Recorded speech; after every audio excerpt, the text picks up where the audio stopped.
は見せずにガッツで勝負。俺はいつでもナイスガイ。やんちゃさエンジン全開多忙な気分。明日を目指して突っ走る。愛の約束したいけど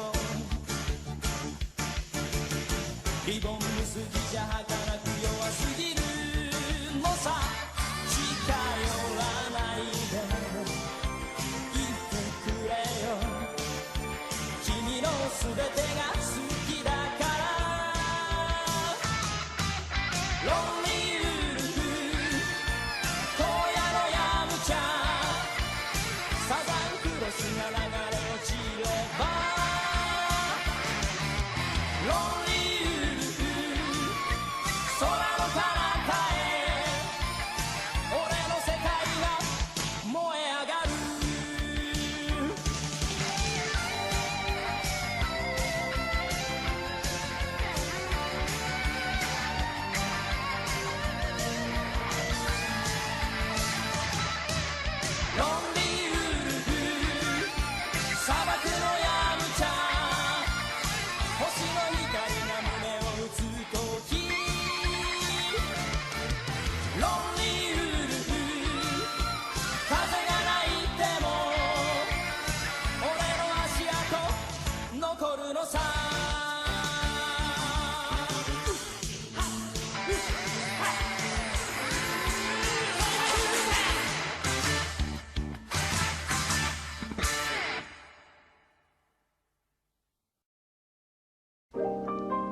Hello, Kalu Kale. My name is Nopet Anod and I write games for fun. So what are we doing today? Well, today obviously we're going to be doing some more Ultra Instinct.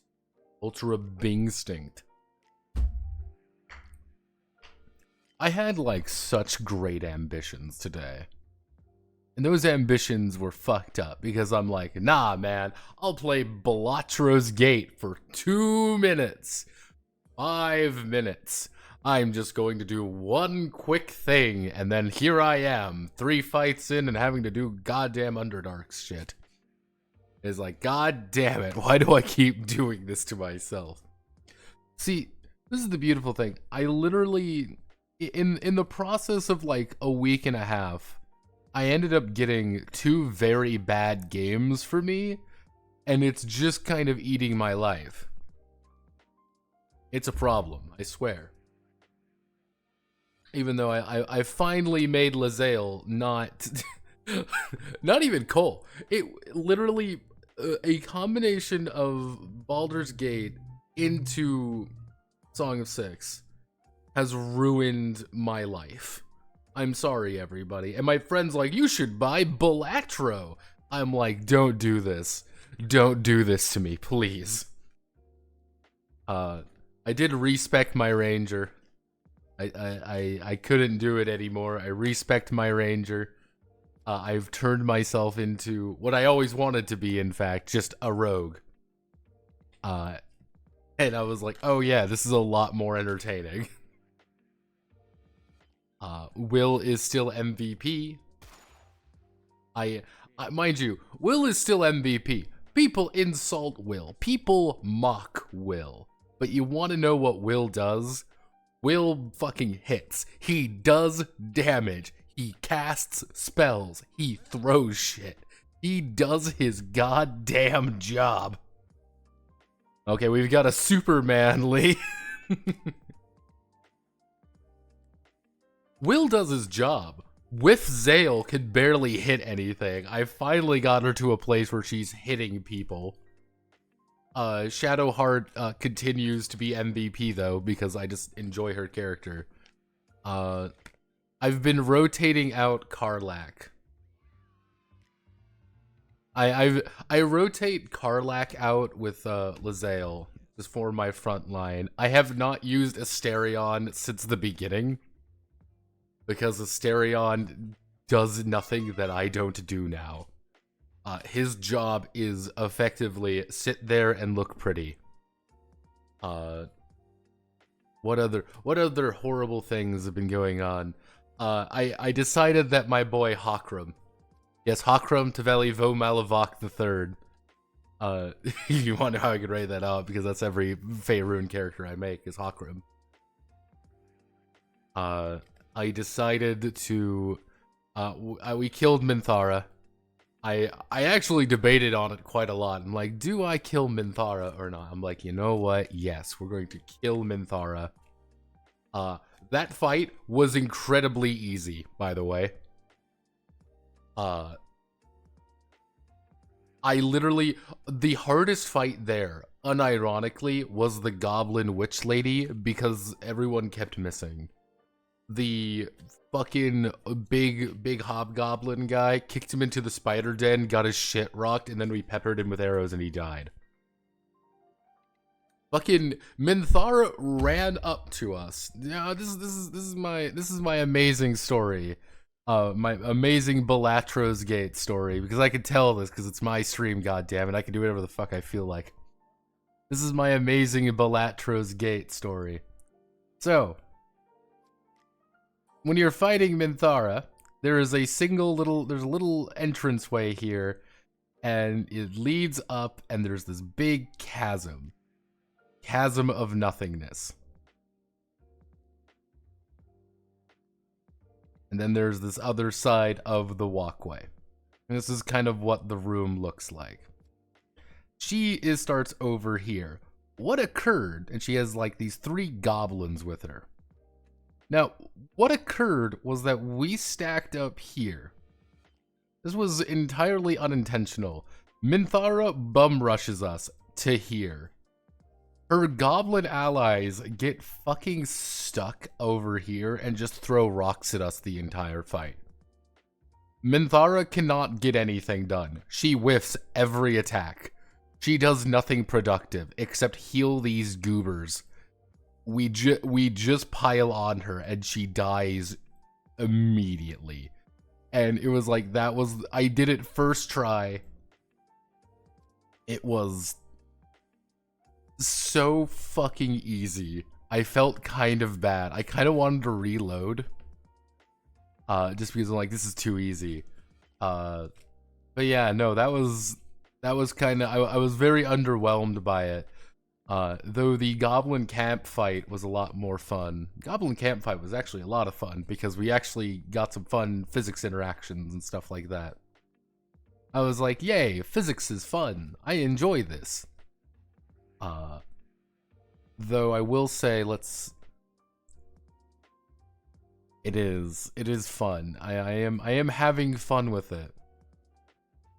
I will say though, here's the thing that bamboozles my brain, that gets my noggin metaphorically jogging.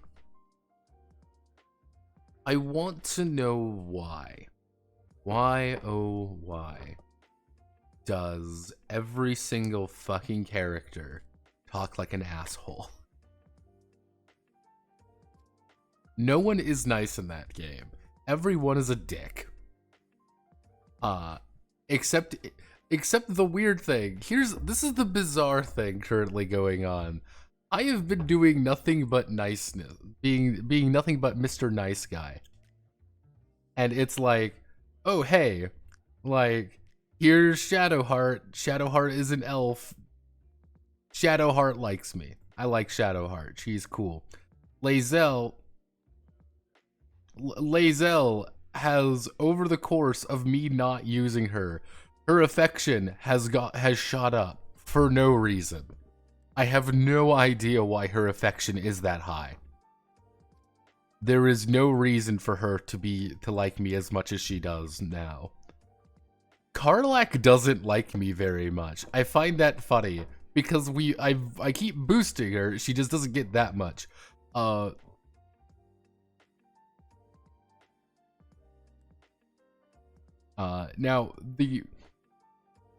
my one issue though is Will.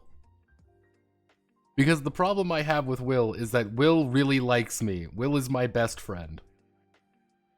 And the issue I have is Will is a character I would play. That's why I think I like him as much as I do, because he's the character I play. And I think one of the other issues with Will, I think the reason why people find Will so boring. People find Will really boring because he is the warlock story. Unironically, he is the carbon copy warlock story that every single warlock has. Every single warlock has the exact same story. Oh, but Notepad, my warlock's different. It's not. It's the exact same warlock story. My patron's an asshole, I need to fix it.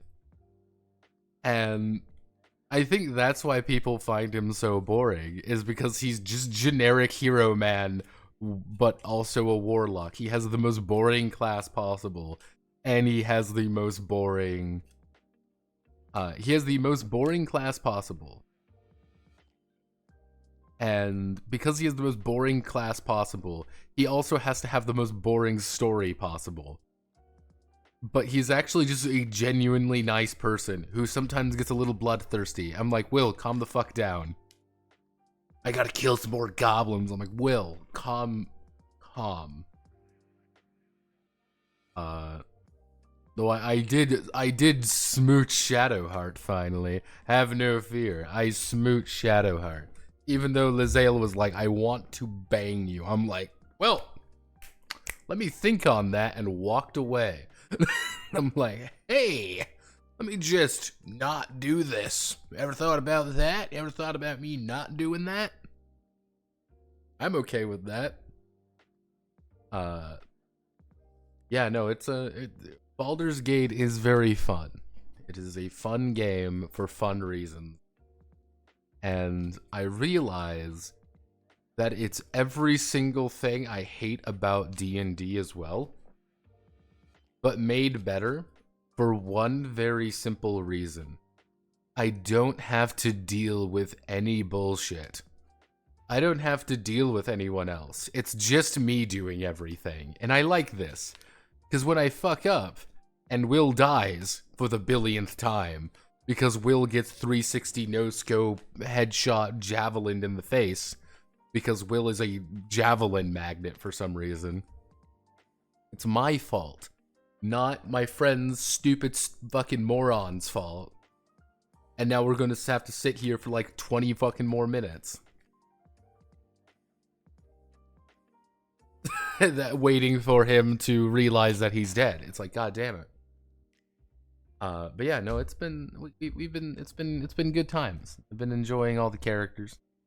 I have not recruited Gale though. Fun fact, I have not recruited Gale.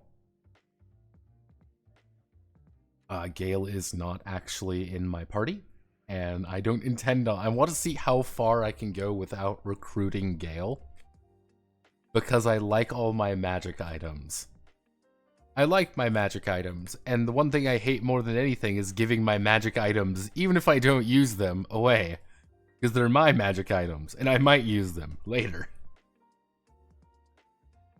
And, I'm curious how far I can go without using Gale.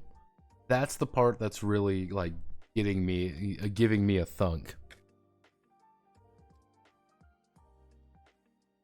Oh, Phil, I don't think you quite understand. I am a pathological looter.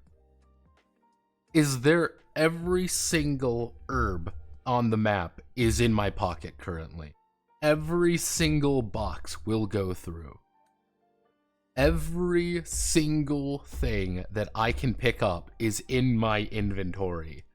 Because it's my inventory. I deliberately increased my strength as a rogue, no less. For the sole reason that I will get more inventory space. And I never use them. I have dozens of poison. I've been getting better about poisons. But I have like all these poisons and shit. But I never use them. Because why would I? I don't need to use my poisons. Because I might need them in a minute. I might need them later. Like... Oh, Ethical, do not worry. The Underdark has been a problem already. Because I'm like, oh boy, look everyone, it's stuff everywhere. Let me just run around and click every button. It's good fun. I'm having fun in the Underdark. It's a nice, it's a pretty area. Like, the first area is not really exciting outside the first Nautiloid area, but then the Underdark is like, oh, this is pretty nice. Yeah, there was a lot of stuff underground. Even meeting the Myconoids, I was like, oh, cool. You look neat. And I like the Underdark, personally. Like, the Underdark is a cool place, simply because it's just because they're allowed to do weird shit down there. That's the thing I always like about the Underdark. You're allowed to be weird there. Not even down to like, oh, drow titty milk or whatever. No. Like, just, there's weird shit underground. And you can have fun there, and there's problems, and there's issues, and not everyone is a problem. Did you get the Myconoid friend? Not yet. I just got there.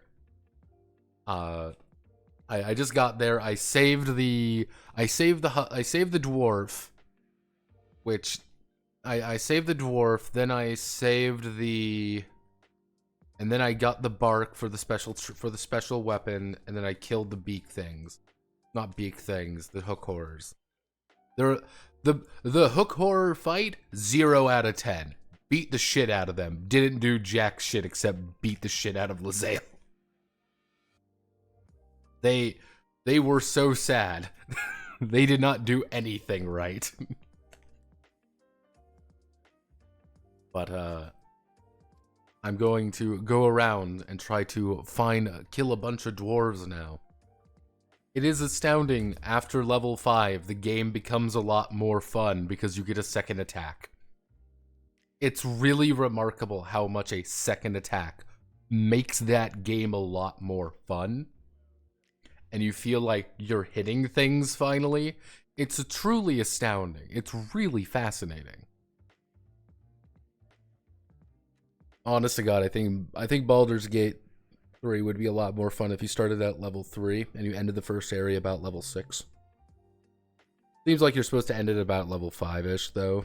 And that weird, awkward, horrible moment between level 2, like 2 to 3, is just Whiff City, it feels like. You don't get a lot of toys to play with.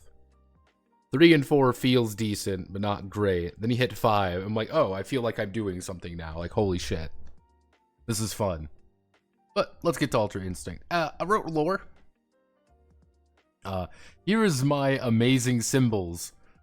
Because symbology is my passion. I love graphic design. I love graphic design so much, as you can see. Also, I'd like to thank Obscurodaka. Odaka-san. I would like to thank Obscurodaka for following as well. 353 followers. Kind of bonkers. Kind of weird.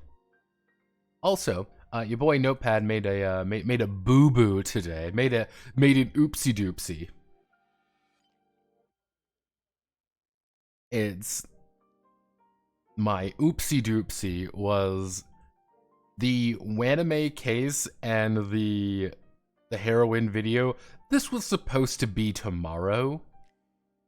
This was supposed to be today. I just fucked up the timing on it, and I didn't realize it until this morning. Literally, I was going through my phone. I'm like, man, what happened? Like, nothing's, yeah, both of these came out right at the same time.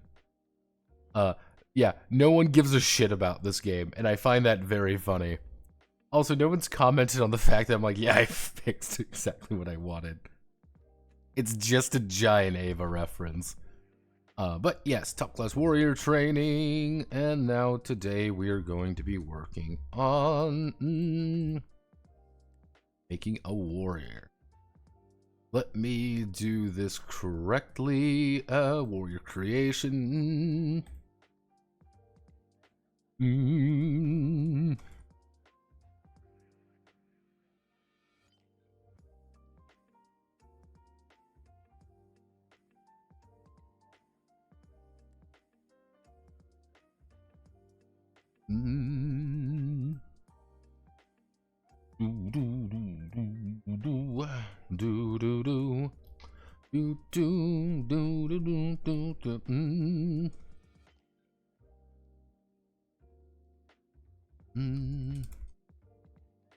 Carsadians, every able body.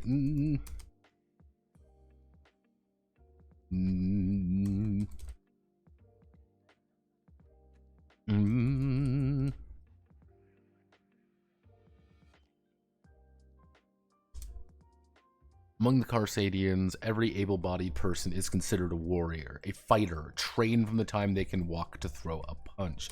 Survival of the fittest is the Carsadian way.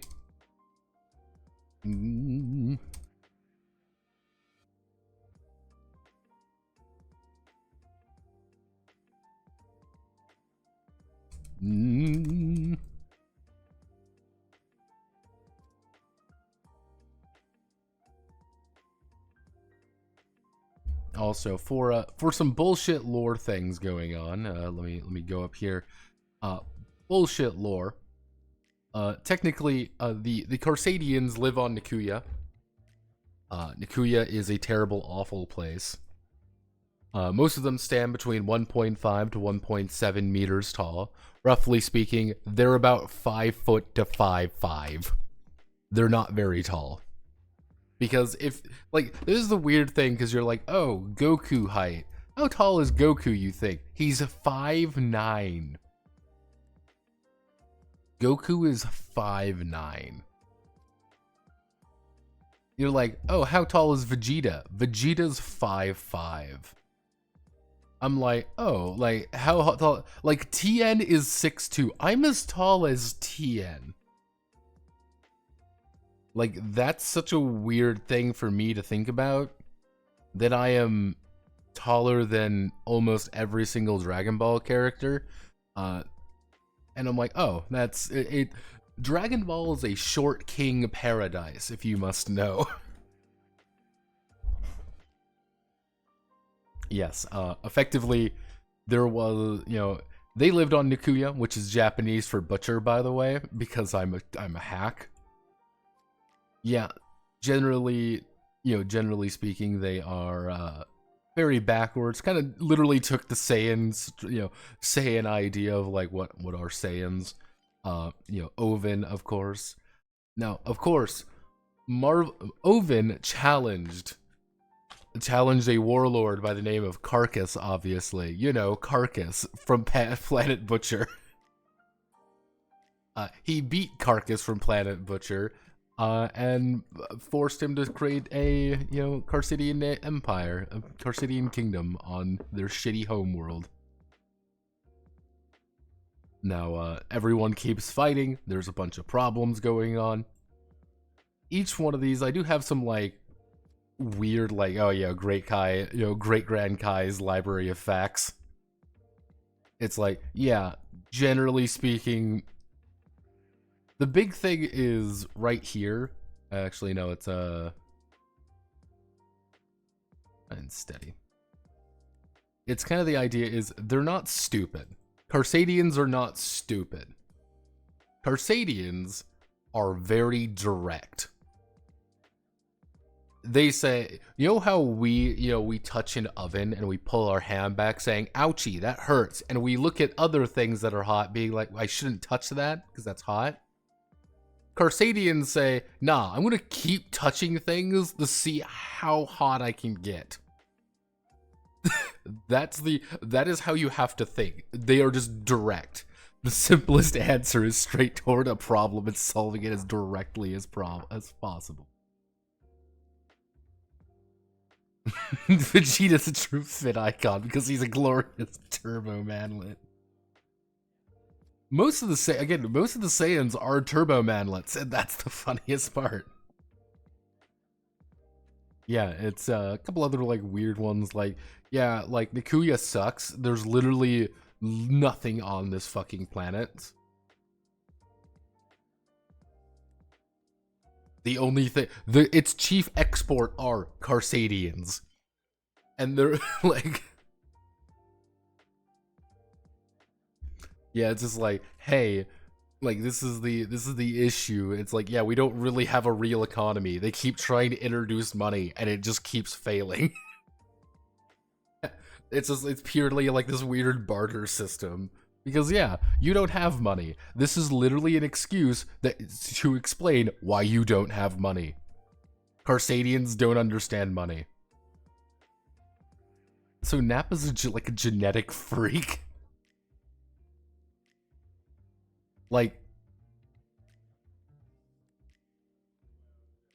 yeah, like, like the thing is, Nappa is 6'10". Nappa's fucking huge. Like, you have to, the people are like, oh yeah, Goku is like 6 feet. No, Goku is 5'9". And you're like, yeah, Nappa's fucking huge. Nappa has gigantism, effectively. In a world of manlets, Nappa's has literal like gigantism at the pure scale of what you were working with here. Like, Nappa's fucking huge. This man is a genetic abomination. He is a mistake.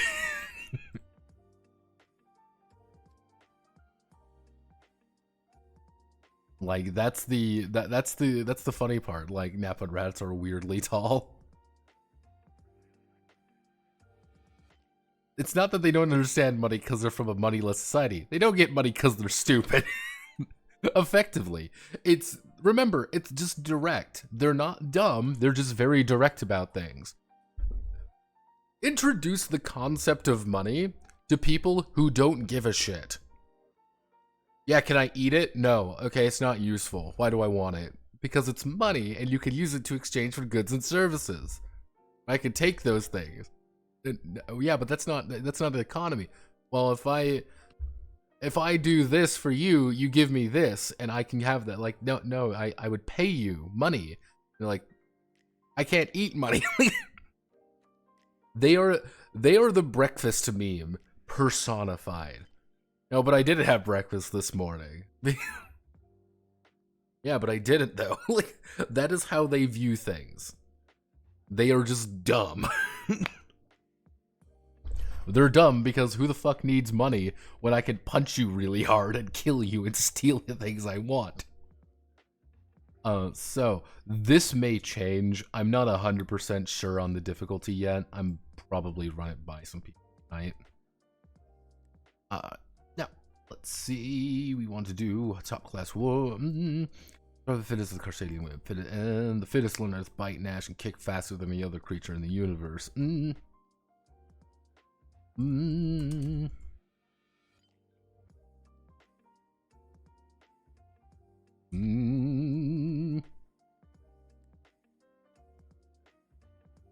Really consider a soldier a fighter trainer. The warriors.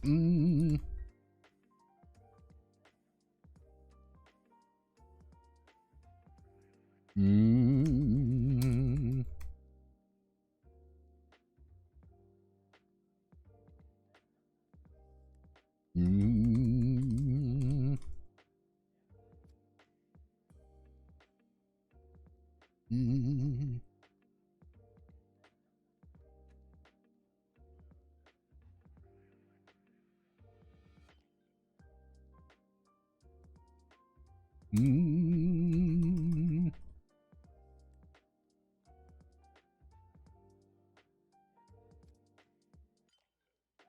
Mm.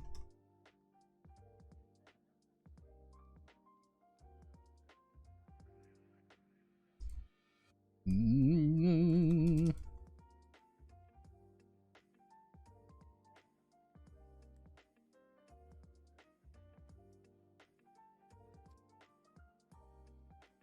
Mm.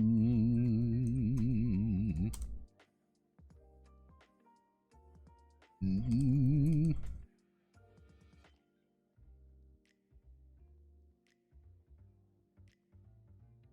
There we go. Warrior, the warrior profession, the professional zone. One of many Carsadians drafted into either the guerrilla force, the Carsadian army to fight, conquer, and loot anything they feel like. Operating in small squads, these groups act more like a family than Carsadian blood relative. Family who fights together, bleed together, and kill together, stay together. Mm. Mm.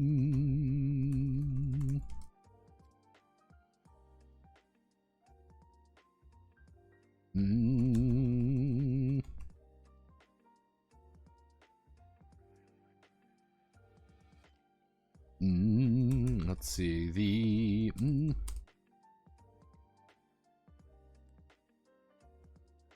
For starting Ultra Instinct, PL will need to create a warrior.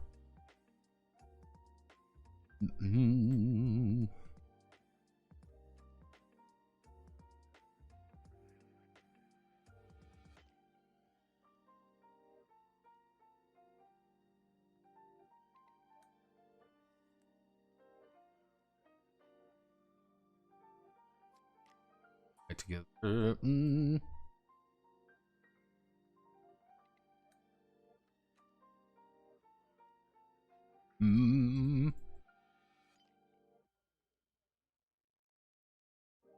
Then first starting Ultra Instinct, people will need to create a warrior. Mm. Mm.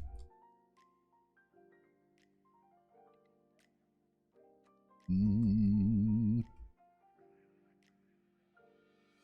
Mm.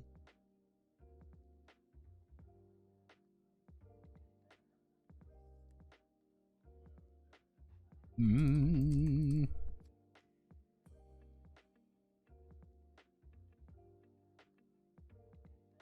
Okay, let's see. Each of the warriors are drawn from Nikuya, their homeworld. Mm.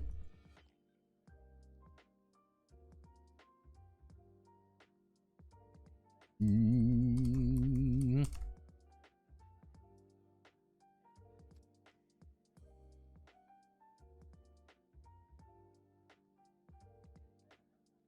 Mm.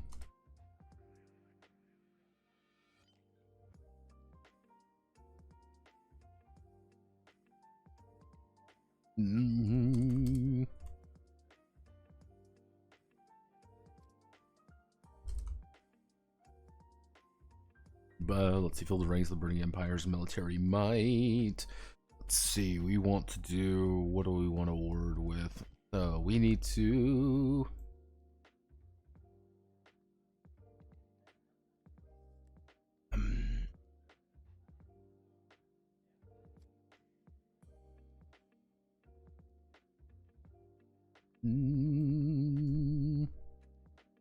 Actually, how do I want to word this?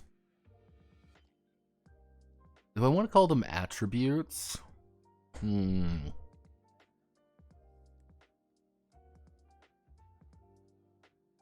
got a good synonym for attributes.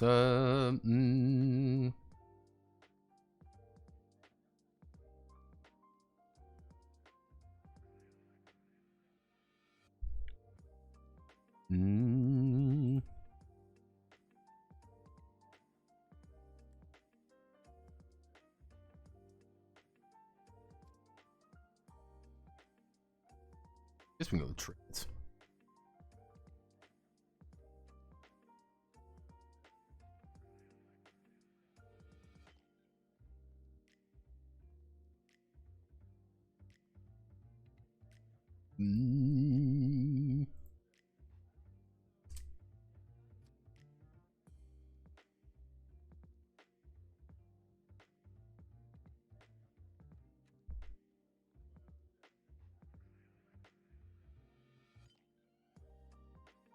capabilities. So,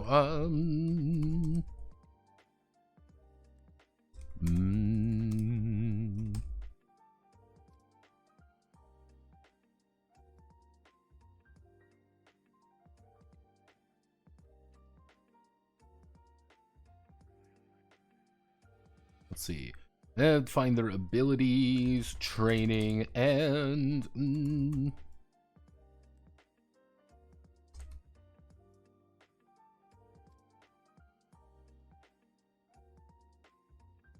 let's see. Actually, no. We'll have a set of 9 traits to find their training, characteristics, and capabilities. Whenever each of the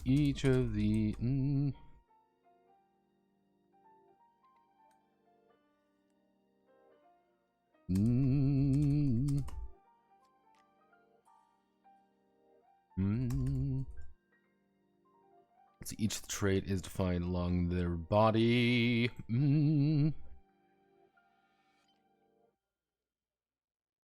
Let's see, each trait is divided among their body, mind, and soul. Subdivided a power, finesse, or resistance trait. Subdivided among a power, finesse, or resistance trait. So we do this. Explain, hey, this is what they kind of are: body, mind, soul, power, finesse, resistance. This strength.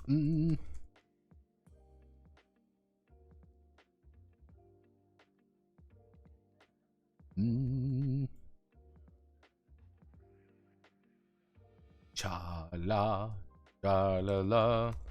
Dun, dun, dun, dun, dun, dun.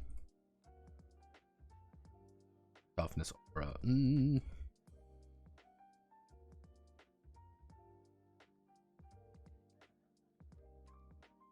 Okay, we need to column to the left, column above. Body, soul, mind.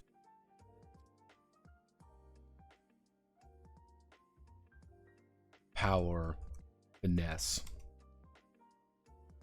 resistance. Resistance. So actually, what would look better here?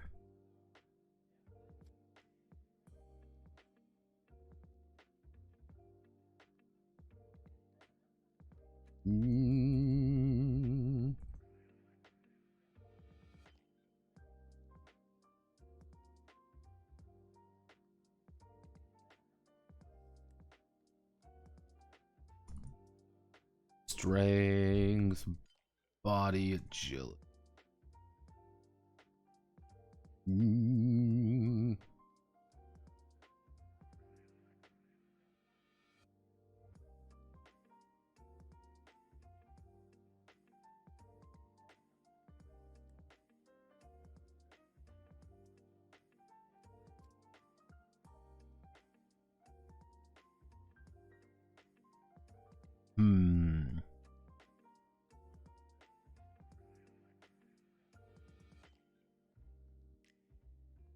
What are we feeling, chat? What are we feeling? Should we stick with body, mind, soul up top, or power, finesse, resistance?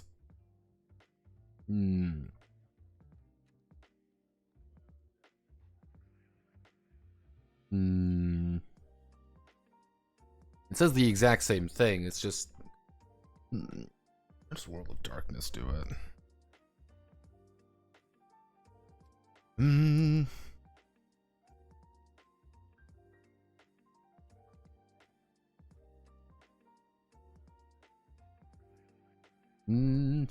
Power, finesse, resistance. Do it this way. Yeah, I guess we can go with the. I guess we can stick with the top one. I think that's fine, right?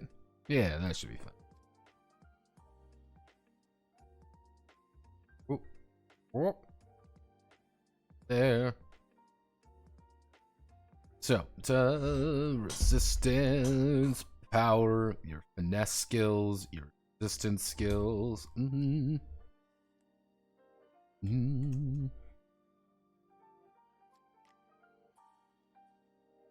How do I want to work this? So we can do 1, 2, 3. 1, 2, 3.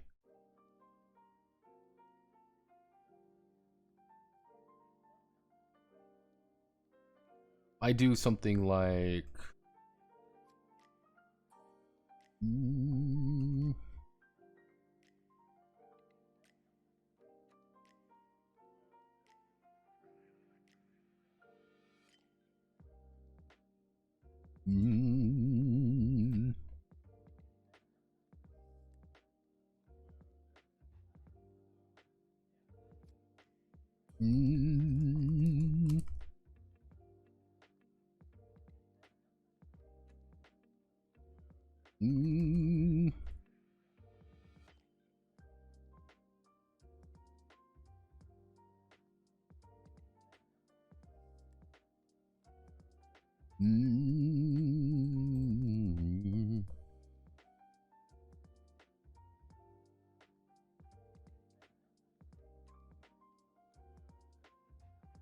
let's see.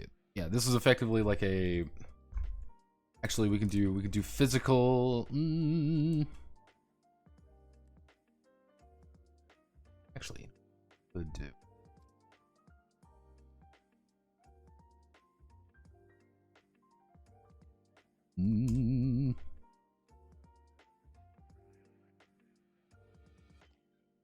We do something like this.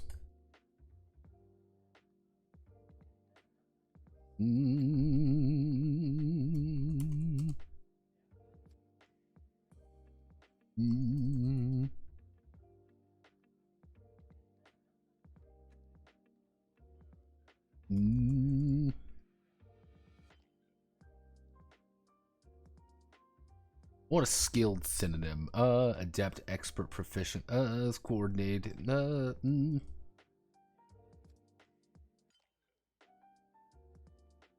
Adept coordination.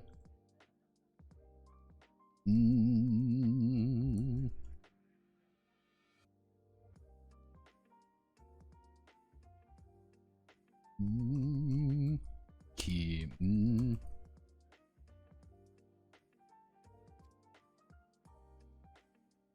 Expression, which we then go to.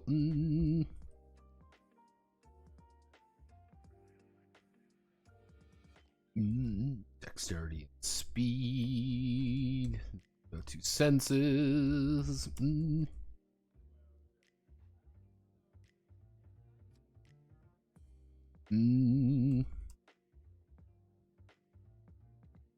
I want to save the word instinct for things that are very important. So, focus.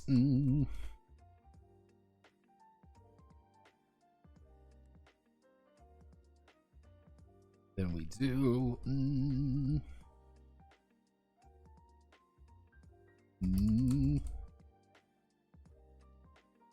Raw endurance. Grit.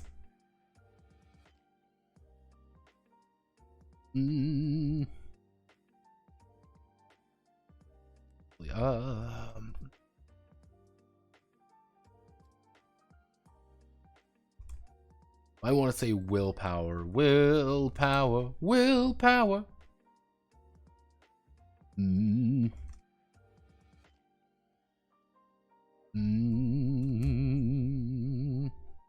Actually, burning spark of resolve.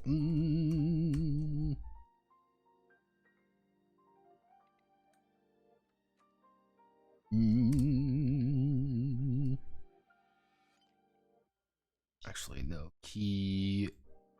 Actually, if this would be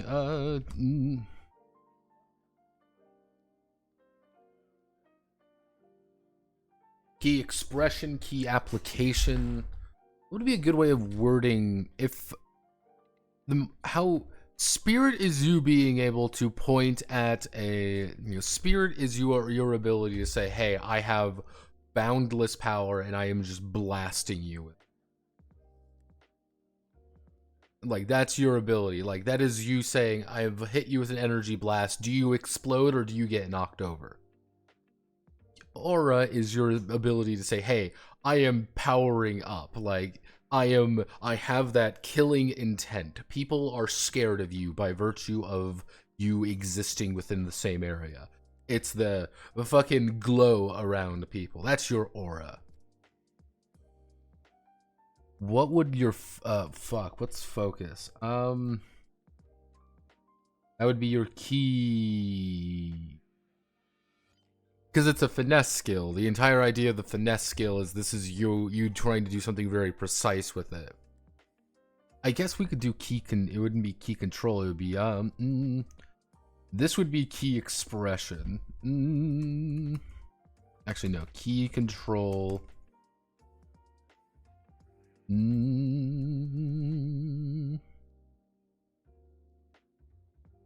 Key flow, key yeah, key expression. Key.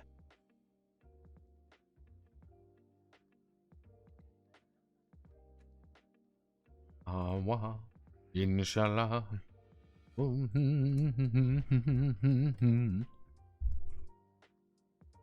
The warrior.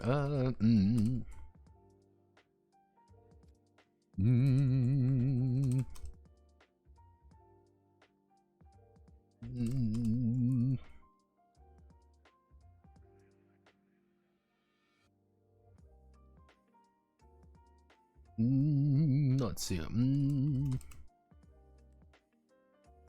Let's see the bottom. Let's see. We'll begin as a low class.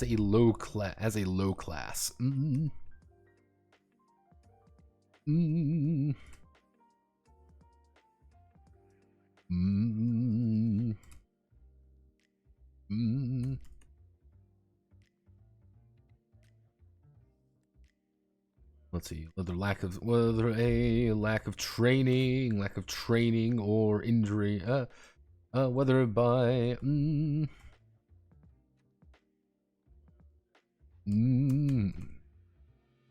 or injury regressing some of their talent. It's kind of like the idea of being like, you're a low class warrior not because you're here. No, you can do a lot of different things. It's just like injury regressing some of their talents, or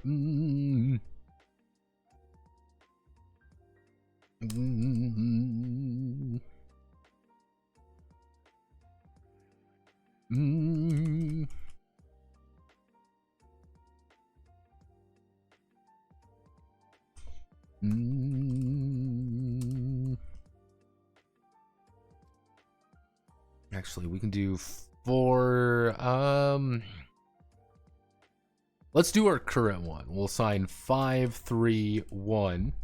We'll assign 5, 3, 1 to their body, mind, soul, and power, finesse, resistance, and power.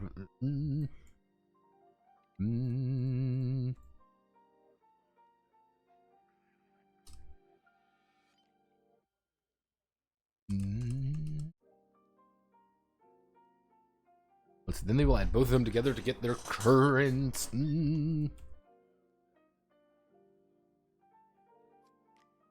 Let's see.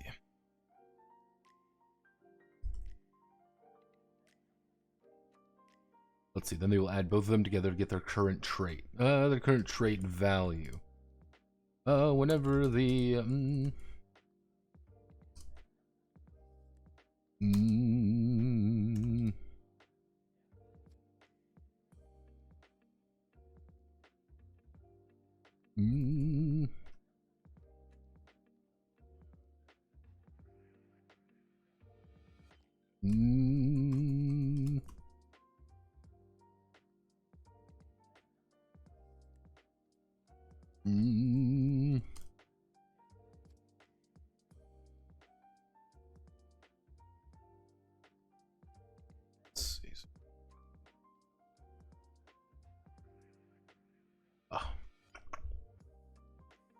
see. Glory's glowing bloody. And let's see. Glory's victories and.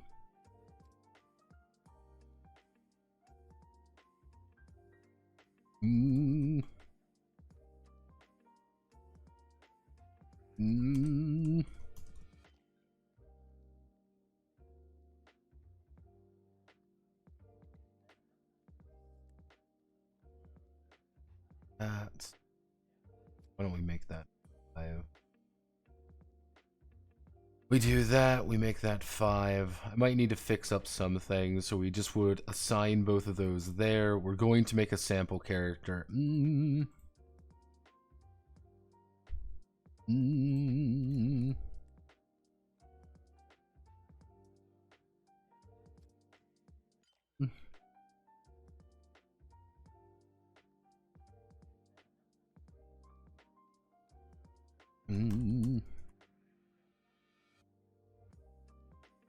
A sample warrior. Steak. You know, steak.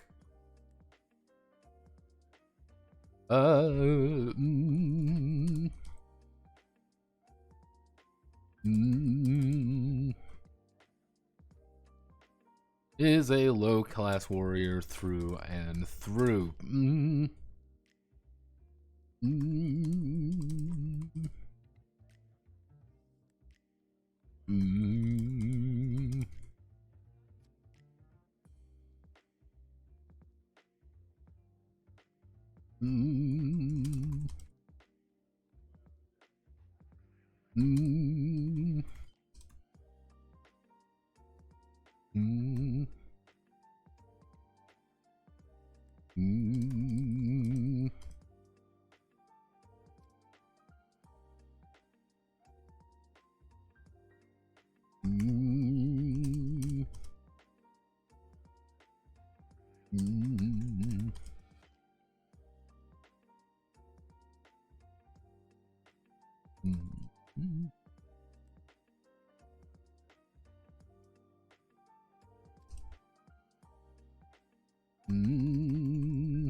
Sample warrior. Steak.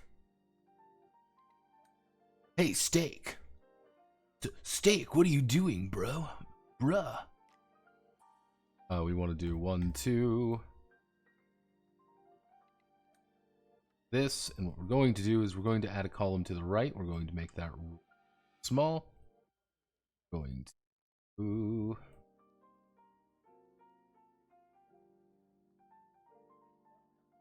Oh, and we make real small.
So we do 5, 4, 3, 2. So he would have a.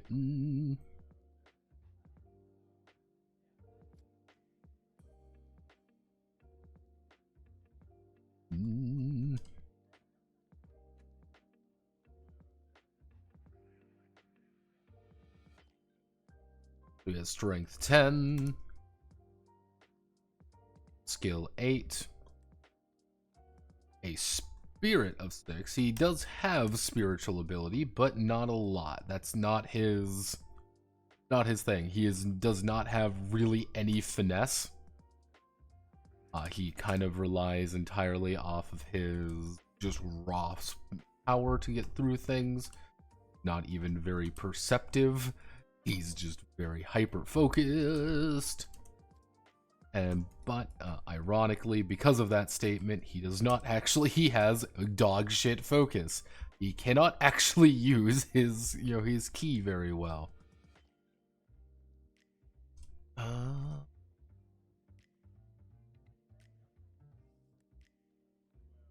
This isn't the best way, but I'm doing it this way because I can.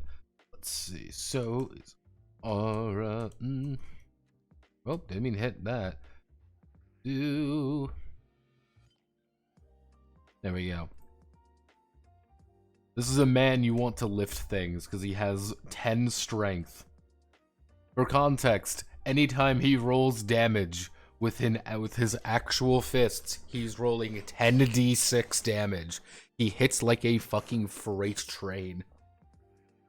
The problem is, he's entirely melee.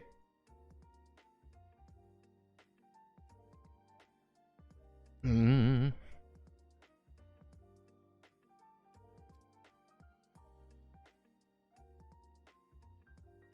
killing aura darkness. You like good juju. Because Shonen Slop, it's 0, it's hero. Should I buy Call of Cthulhu scenarios when I can get the players for the ones I have? All the Banes after meat instead of vegetables? Yes. About the genre division I2D6 system. Never heard of it. You should make 2 examples. Steak and Octagon. London broil and carne asada. Carne asada has a hat with a big brim and a pencil thin mustache and a donkey for some reason. Yeah, Yosemite, I hate to break it to you.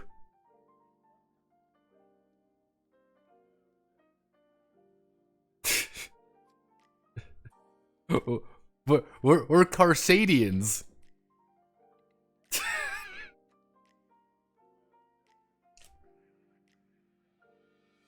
Literally, the entire race is just a shitty pun on carne asada, mixed with the planet is named Nikuya, which is Japanese for butcher. The original king was named Carcass, and the current one is, I believe, Porke. What's the current king's name?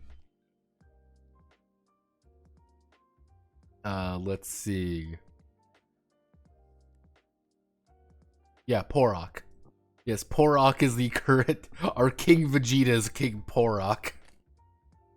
Yeah, no, we are reaching the bottom of shitty pun names fit TVZ. You mean great pun names? I mean, instead of the Frieza, instead of the Cold Empire, we have the Burning Empire with such heroic people such as Grill. And how do we forget Emperor Ovyn? Yes, praise be to Emperor Ovyn and Grill Force. But don't worry, it's not Grill with 2 L's. It's Grille. It's Grill. It's with an E. And their father, King Cold.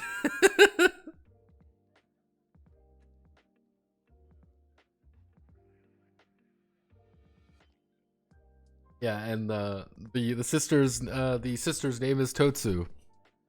Yes, Toastu, because it's toast.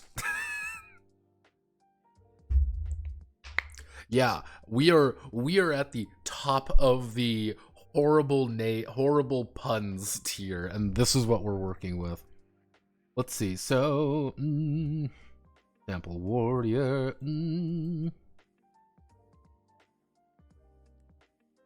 Actually, what I should do, Steak isn't going to have many powers, but we can make it a,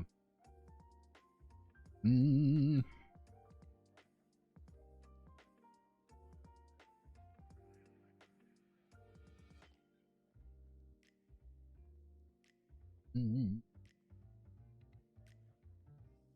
see, I want to do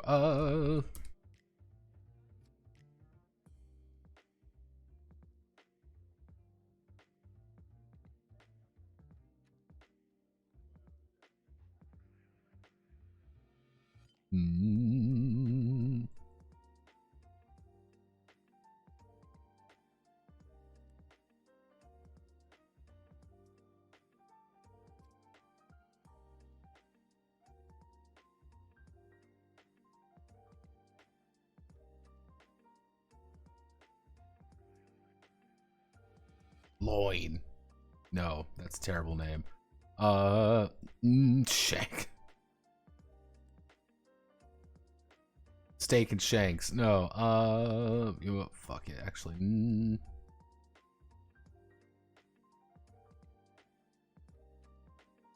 Brisket.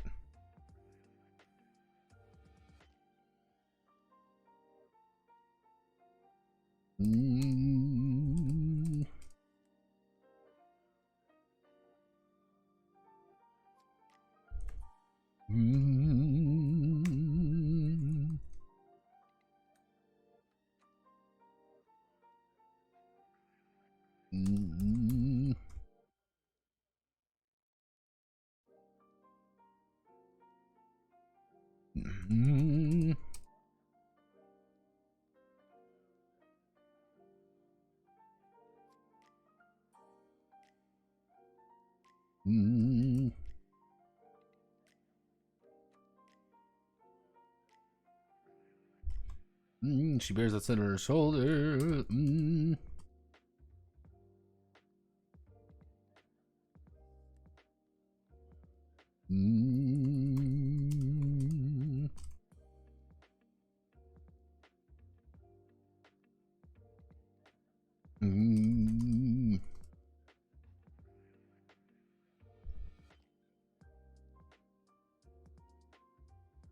She, on the other hand, is going to have 3, 5, 1.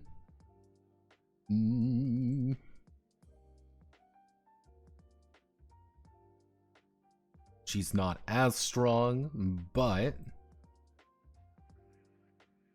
she does have a lot more 6.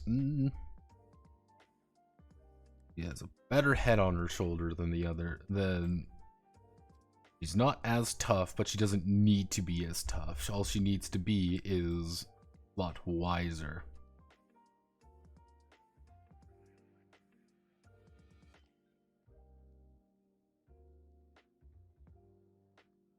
In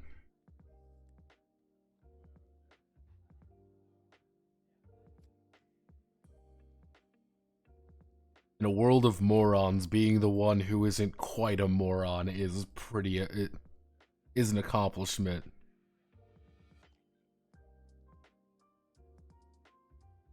What was the girl Broly? Yeah, Khalifa. You know, it was I remember correctly, Khalifa.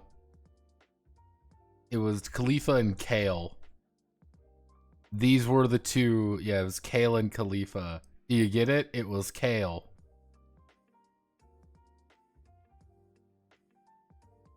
So are they like lesbians or something? First comment I see. First comment I see. Oh, so are they like lesbians? Let's... Yeah, and technically they form Kefla. You know, Kefla.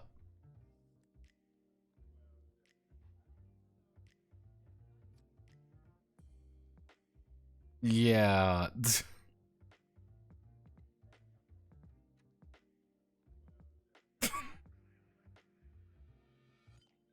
They got very popular for a while there, and they still show up every now and again.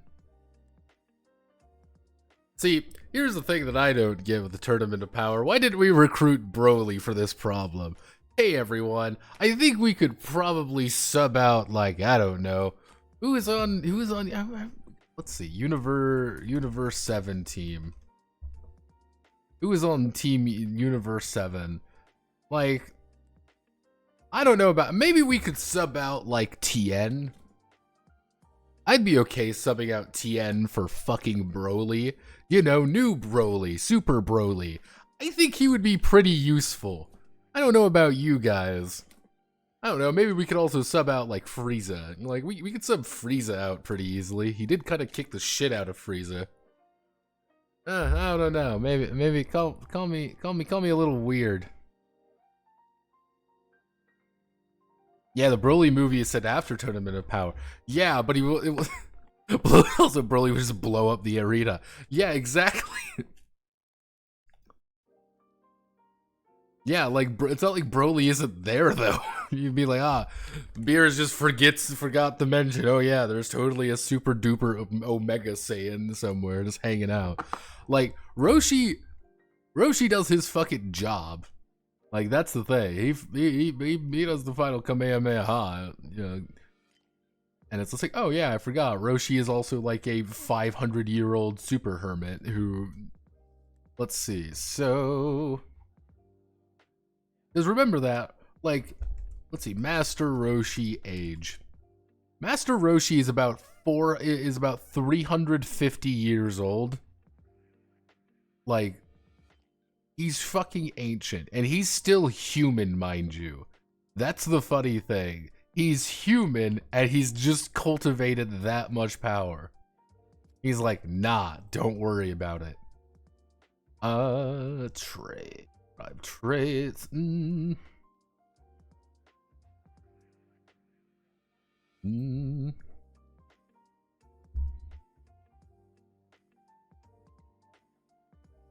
Your chance of winning might go down with Broly.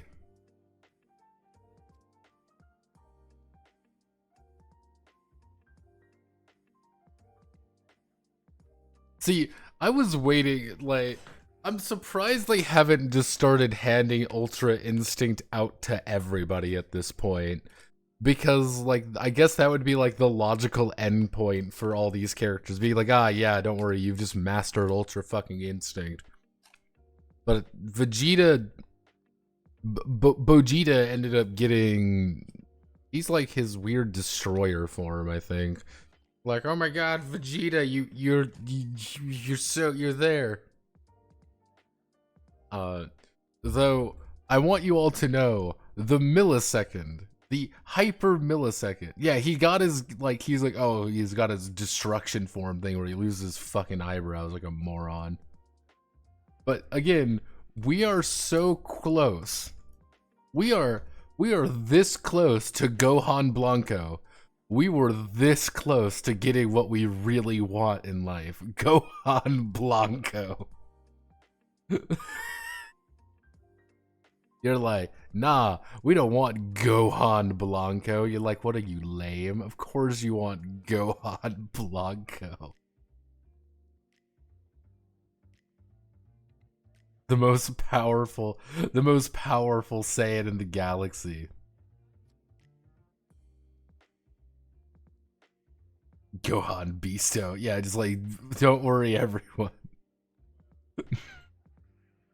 See, all I want from the world is is Mexico's Dragon Ball Z. Just zero, it's just Dragon Ball, but just made by a bunch of Mexicans. Everything's legally distinct. Just give them infinite money and say, hey, make Dragon Ball Z, but make it whatever the hell you want to be. I want to see what they would make. Because whatever it is, it would be perfect. Like, no, just like, here, you can just make whatever the hell you want. Just make a legally distinct Dragon Ball Z. Let's see. So our basic derived traits. So, derived traits. Initiative. Actually, no, it's not initiative. It would be... So, when's the obsession? It probably won't win obsession, but here's the thing. I am effectively going to say, if anyone does want to translate this into Spanish and just make the most dog shit version possible, yes, I am totally down for this game getting a Spanish translation. And just being like, yeah, don't worry about it. It's just, I'm appealing to the real audience. Actually, no. We need to determine instinct. We need to determine our.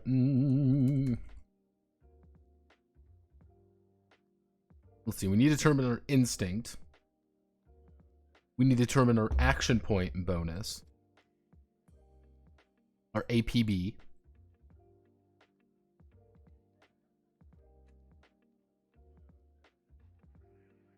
Actually, I guess we would call it our sequence bonus.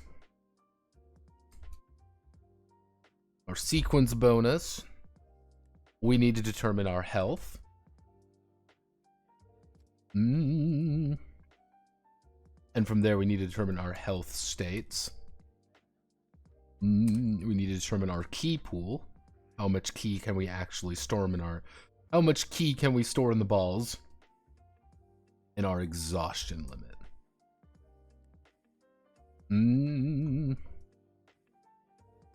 Okay, here we go. This is all the things we need to determine.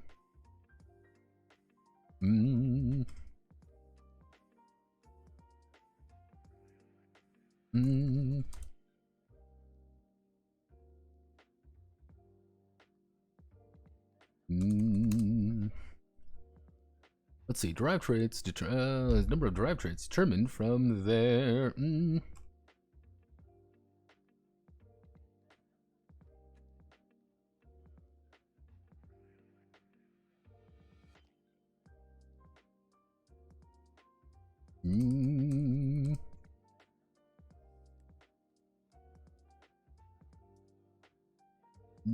Let's see.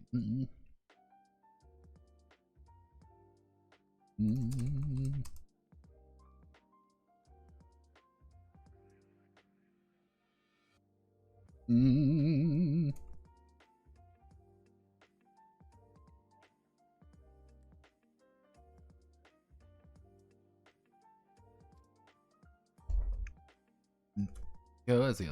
Potential. So we need to determine our. Well, first things first, we need to determine our instincts.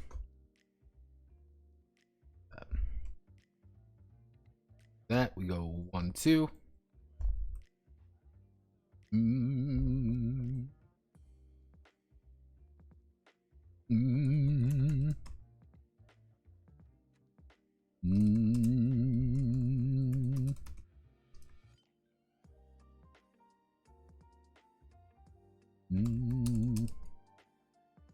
Let's see, and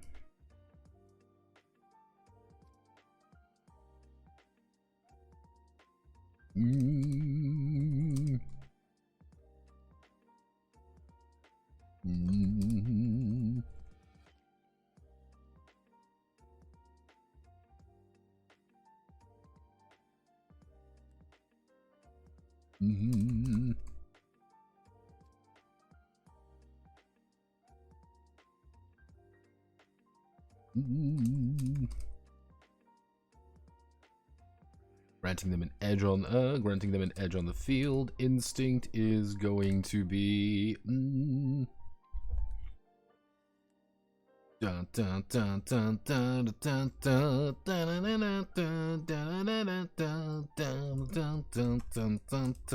focus.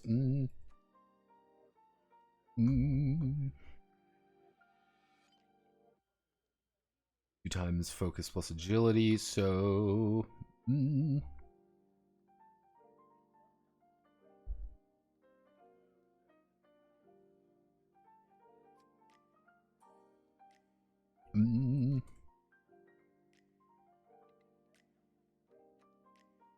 brisket, steak, bacon brisket.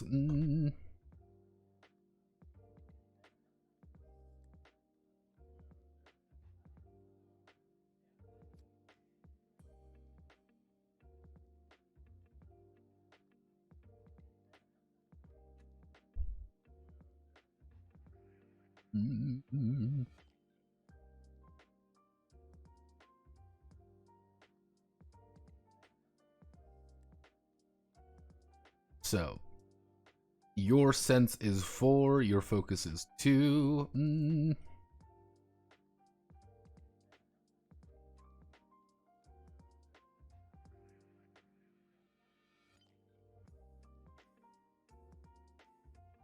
So that would be 6. Steak is not very perceptive. However, Briscat has a 10 in her senses and an 8 in her focus. That means she would have a total of 18. She would have a total of 36.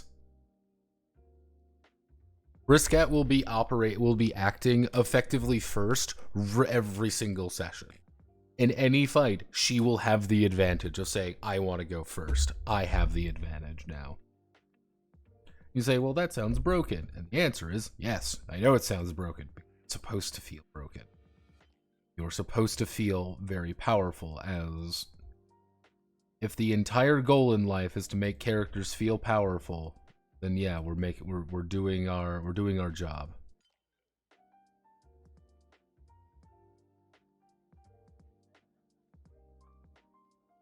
You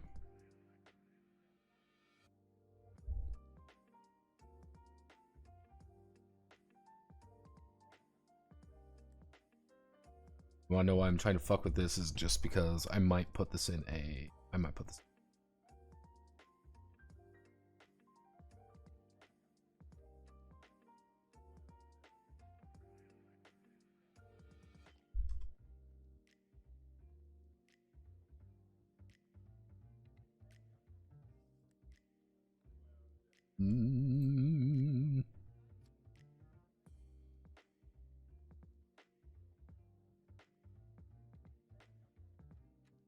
There we go. So we know we have to determine our sequence bonus.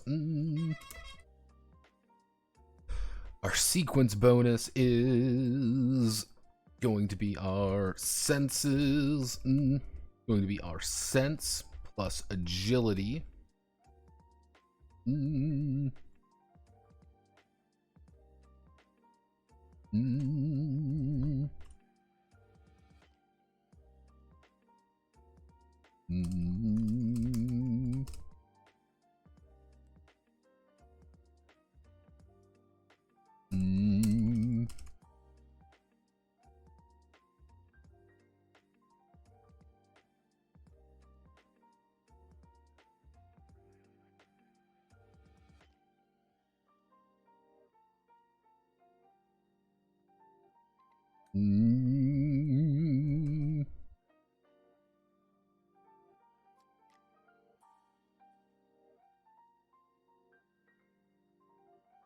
Act with others, so we that.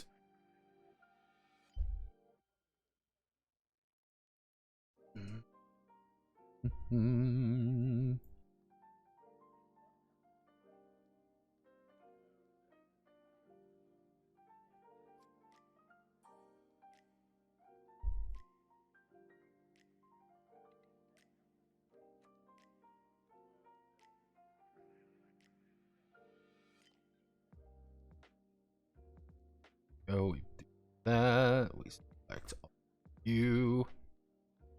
Taking brisket, steak. Steak has sense plus agility. His agility is 6. His sense is 4.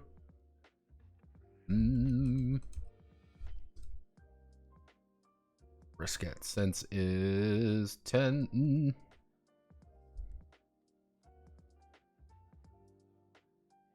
She has a few more points of AP because she's going to be doing more things. Now this is where things start getting a little wonky, as we have health. Mm.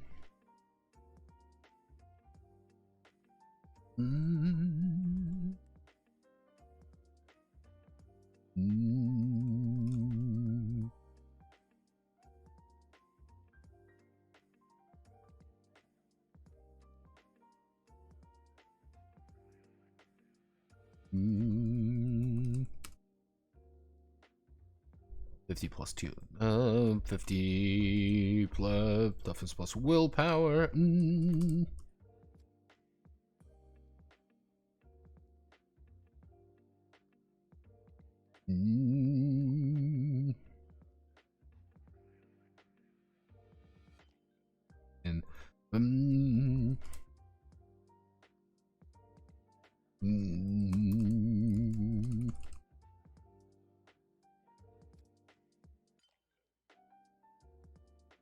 Mm.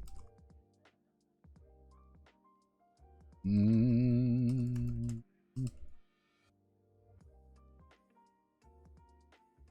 Are built tough, able to withstand punches that would normally kill lesser species, but they are far from being truly immortal.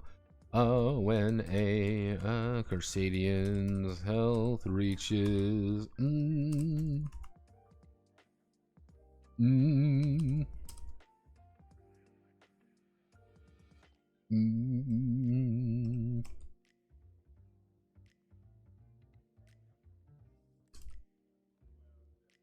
mm,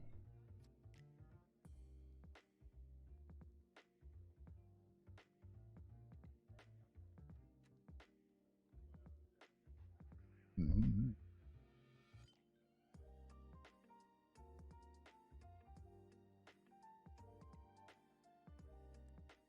Mm.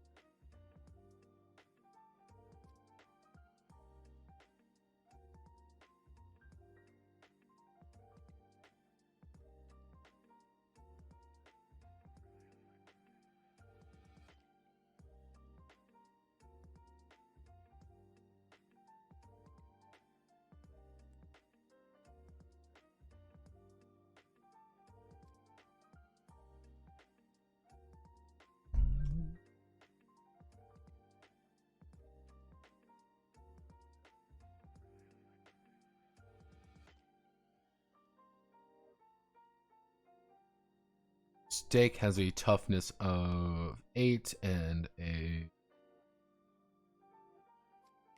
willpower of 6, so he has 14. So he has 14. Actually, it would be 6 plus 8, so that would be 14. 14 times 2, so he has 64 health. Briscat, though, has 2 and 6, so she has 50 plus 2 times 4, 2 and 6.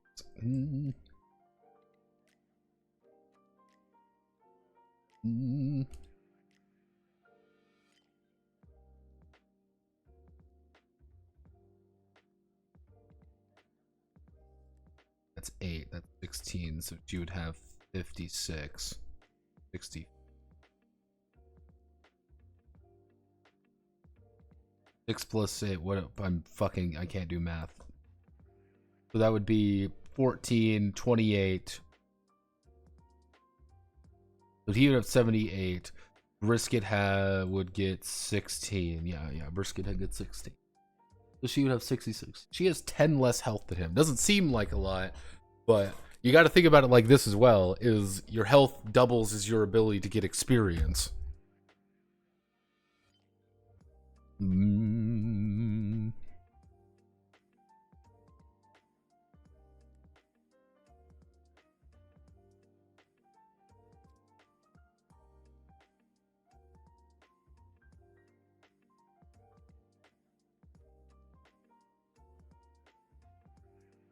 Healthy, injured.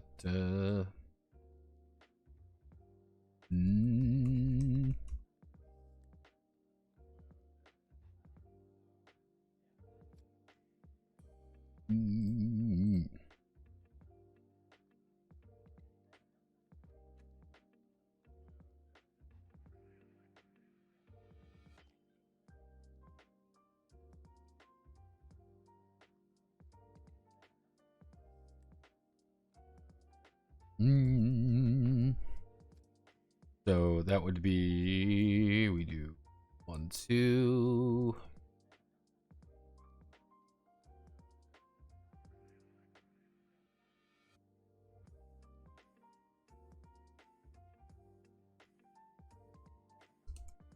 I'm not responding. I'm apologies. I'm just focusing. So that would be 70. So it would be 78. This would be 78 times 0.75. Once he reaches 59, he's injured. 78 times 5 would be 39 when he's getting desperate. And then 19, it would be 20 when he is in critical condition. On the other hand, she would be 66. It would be 50 is when she's clearly injured then. Then it would go down to 33. And then 66 divided times 0.25 would be 17. There we go.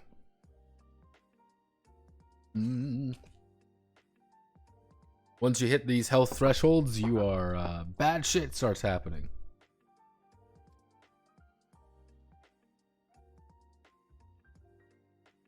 True, that did occur. Let's see. Oh Jesus. Oh no. People have been talking. Let's see. One's obsession. And before some Spanish takes this and removes legally distinct part, I'm down. Silly notepad, keys and sword of the balls, it's sort of the shaft. What else get hard for men are beating the shit out of me? Make Turkish Dragon Ball just footage stolen from real Dragon Ball, then make it about something completely different. Let's see. In your opinion, your two highest stats makes your class. Using it to view the Morkboard Game Jam, Galley Slave Guardsman game idea. Sure, do whatever you feel like. I think it's funny the reason that Broly is such a rage monster is that Goku cried too much as a baby and pissed him off. It's stupid. See, we can't have old Broly, because we have old Broly. Like, this is old Broly. Old Broly is silly. This guy cries because people were crying, even though man's built like a fucking freight train. We have to deal with new Broly now. New Broly is just really mad. He is mad about surviving. And mad at Frieza. He still goes ultra death mode, but he's also like, yeah, I'm just built different. Yeah, here's also my green wife. Green wife. Protect wife. Ride wife. Right, fight back, kill wife. Like, that's always the goofy shit with new Broly, is that he's just actually a big dumbass. And the only reason he's really doing any of this is because he's got effectively a shock collar around him. I'm like, I like it. I like new Broly. He has an interesting idea to him. That and he felt more like a character than in the original movie. But original movie, I'm going I'm going legendary Super Saiyan mode. I was like, okay, this man, old Broly meant business. Old Broly was a fucking force of nature. New Broly feels like a human being.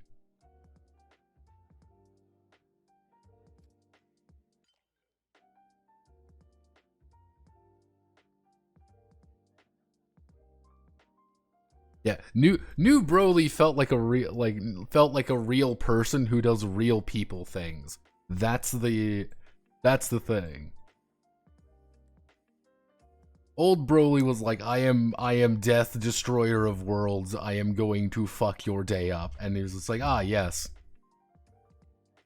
What's he going to be next? The Super Saiyan? Super duper Saiyan? Omega Saiyan?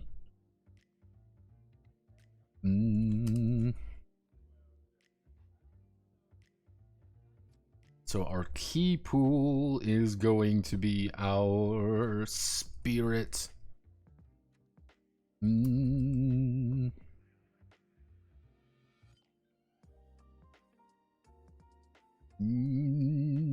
it's going to be our spirit plus focus. It's the average of our spirit and focus.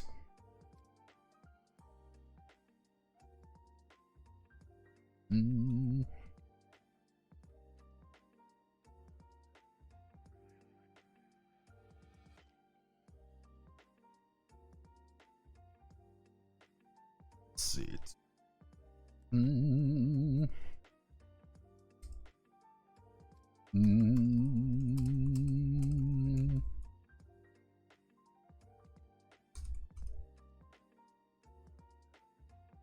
Let's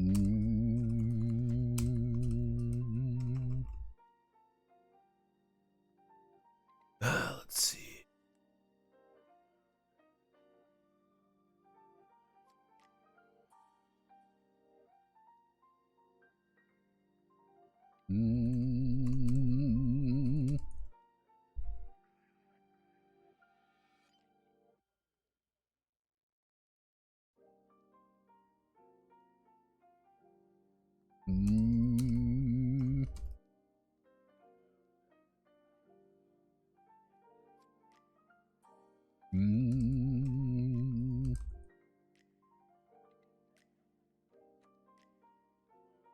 Spirit plus focus, so at most you would begin with 5. We might,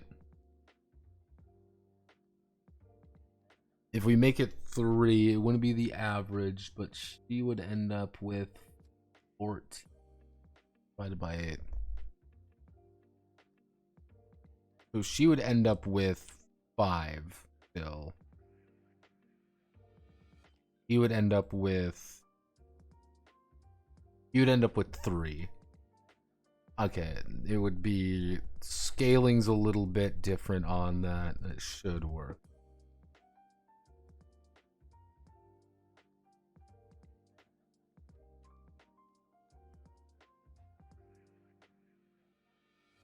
They did though, and the way they did was hilarious. Yeah, like that's the weird thing with old Broly. Like it was clearly like it was a movie where we need to fight the ultimate super duper uber Saiyan, and the uber duper super Saiyan needs to be bigger than all the other Saiyans. So this is why he is the way that he is. That's just kind of the nature of the beast there. What's the next one going to be, Vegeta? Super duper Saiyan, Omega Saiyan. Let's see. So that would be 6 plus 8.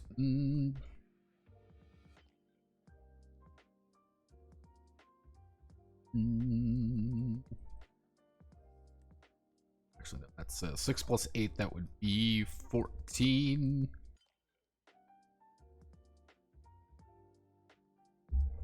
14.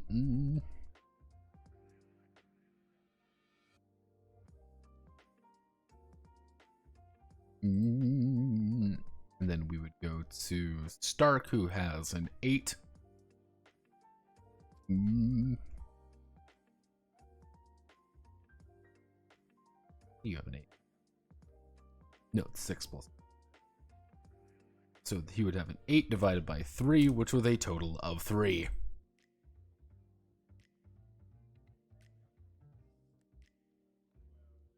Effectively, Brisket has more ability to get ki more actively, so she can do more things. She has more abilities. It might seem Brisket is being able to do a lot of different things.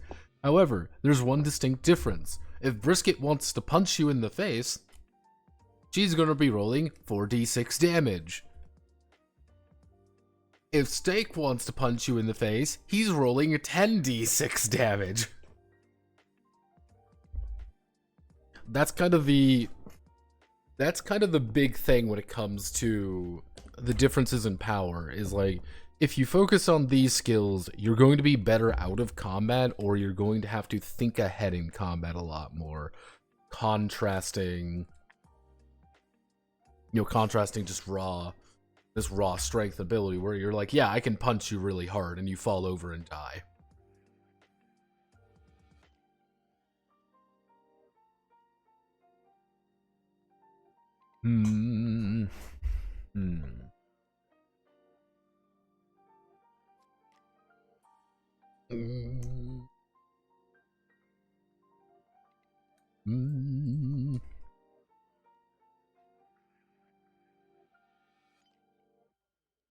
Exhaustion is going to be toughness.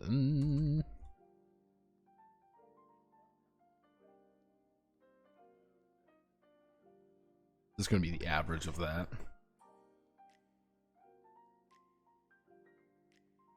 Let's see, how much can I get away with this? Okay. We are not working with a lot of space here, but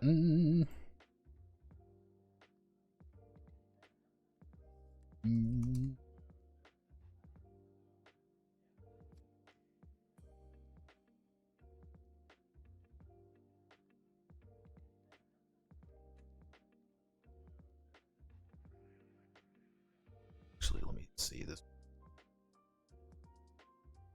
We're doing the math correctly. Let's do 4, 6.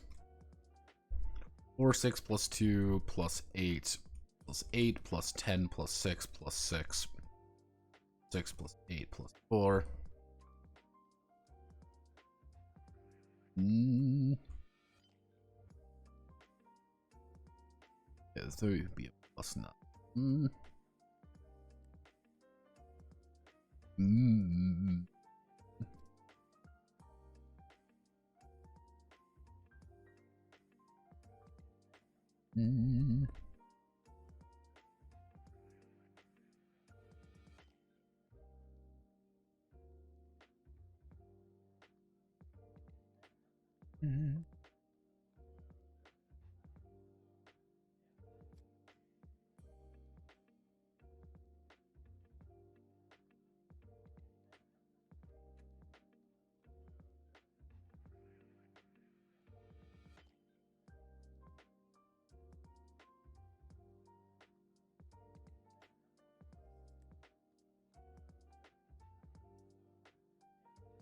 Yeah. That's the problem when it comes to, you know, being just fucking tired. You're like, yeah, I just give up. I don't fight anymore. I do not care anymore about this. I am going to bed. You're like, but you can't go to bed. We are in the middle of a fight. You can't go to sleep. But like, I'm tired though, because I don't want to deal with this shit.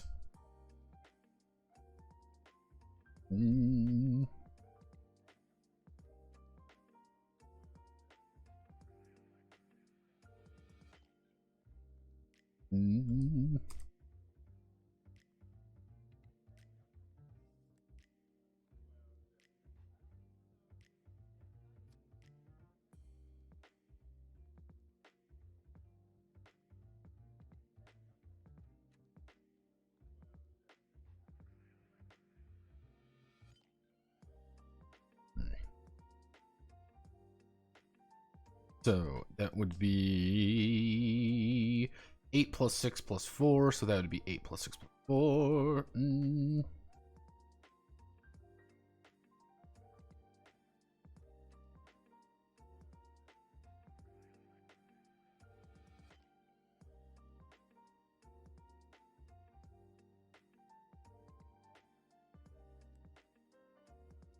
4.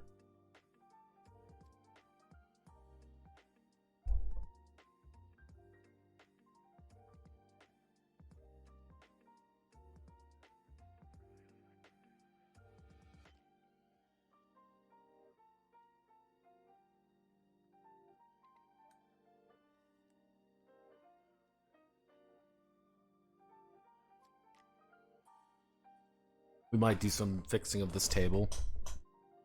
But ooh.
Mm.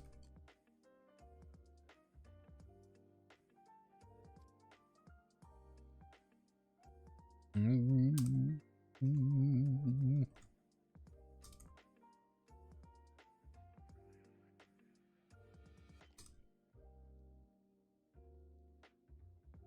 Mm.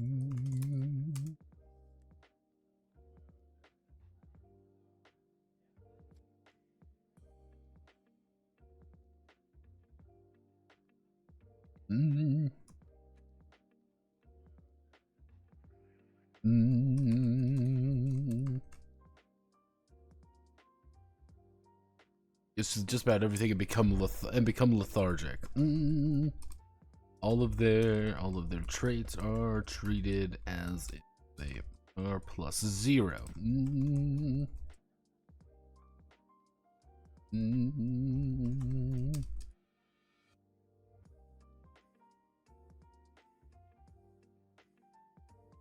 Let's see. All of their traits are treated as if they are +0, meaning that nothing is added during a test.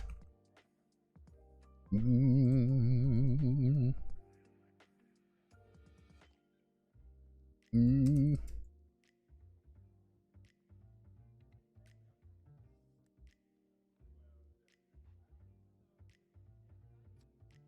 Mm.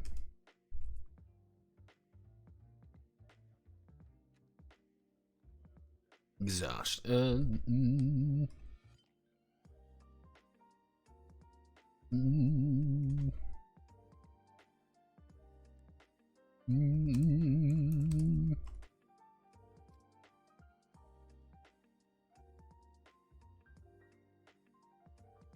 Mm.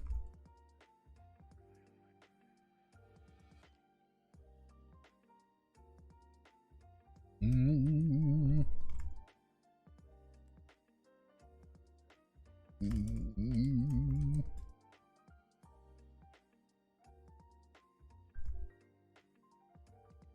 Mm.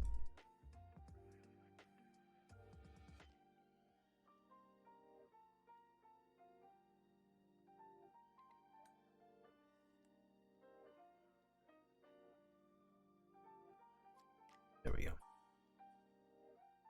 Effectively, the entire idea of exhaustion is you can keep pushing yourself. Nothing is stopping you from pushing yourself.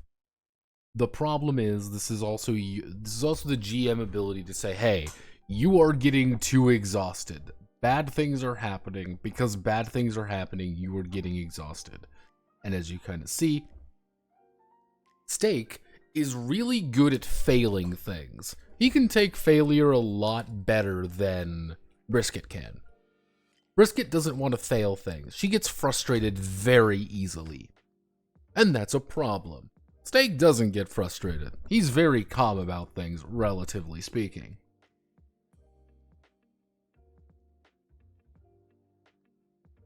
I am verbal, damn it. Let's see.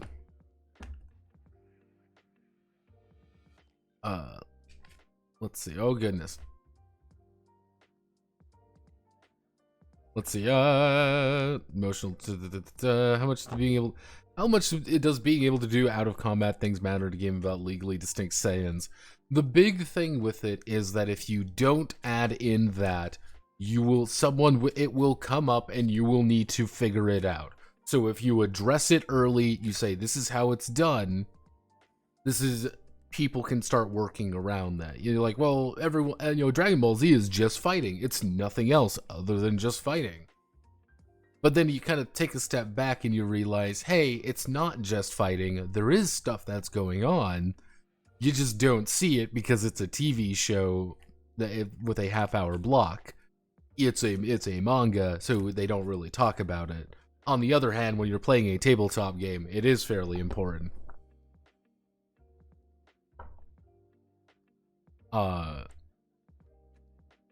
Yes, the Metabots game. The thing with the Metabots game, and I can tell you why that is kind of on a weird hiatus until I the thing is that the thing that happened was when I was checking things, because here's the thing, I check all of these games. I just want to make sure, can I actually, make sure it works? Can I make sure it works? I don't know if I was just extremely lucky or extremely unlucky, but every single one of the things I checked worked perfectly. All of this worked, everything worked really well. But when I started going through it, I realized something very important. This is untranslatable unless I go in there and deliberately find every single kanji, every single thing. That is literally the issue with it, is the font they use completely fucked up just about every way of doing this. And this is a fairly important things. So it's like, oh shit, I've got to fix this, obviously. Like, this became completely garbled. And the actual basic body text works, but the problem is it's not the body text. The issue isn't the body text. The issue is everything else. It's all this heading text. And because the heading text is fucked up, it's really hard to do this game. That's why it kind of got a little memory hold there, but that's the reason why.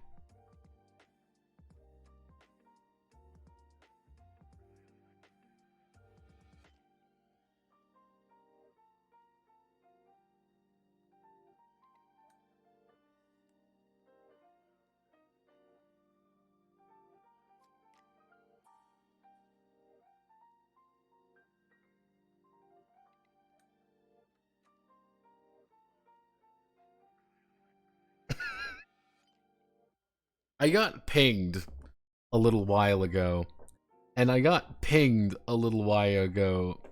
Just learn Japanese. Yeah, honest to God. Well, here's the fucked up thing too, Spartan. This is the fucked up thing. He uses slang throughout the entire book, because it switches between hiragana and katakana, because he's using different words seemingly at random. It's a bunch of slang Japanese too. Just hire a professional translator, they're cheap. That's not the point of dewonging. That's why I'm like, what I'll probably end up doing is just getting cold to it. It's just one of those things where it's like, god damn it. It defeats the point to hire a professional translator. That, and I, honest to God, I don't think that, here's the thing. Looking into it, it is quite literally a Necrotica hack. It is a Necrotica hack that is Necronica and nothing else. So it's like, is it worth kind of going over? Maybe, maybe not. I'll kind of revisit it later. Swapping back and forth between Bayou English, New York English, and Zoomer English. Effectively, yes. But it's not like, oh, hey, you can put this into a translator and it pops up what you want. What happens is it pops up something, but it's completely garbled because it's thinking it's two completely different languages. Because katakana and hiragana are fucking insane. It's like, god damn it. So, if there was going to be a game we were going to dewong, again, reasonably speaking dewong, it would either be Mega, because Mega is able, because it's just all French. Legitimately, this is just all in French. It just takes time. And it would just be me having to double check everything. Because this is a weird French RPG. We still need to do both of the Muv-Luv game. We need to do the Muv-Luv Advanced Rulebook one day. The Muv-Luv Advanced Rulebook just is going to take time. I am probably the only human being outside of the writers who probably give a shit about the Muv-Luv role-playing game. So that's just something I need to sit down with and just do, but that's just hard. unironically. It just takes time. Technically, there's a few other games that I would want to talk about. I've talked about them before. One of them being Crystals of Time. I said one of them being Crystals of Time. Oh, it's not having a good time. It does not like my bullshit.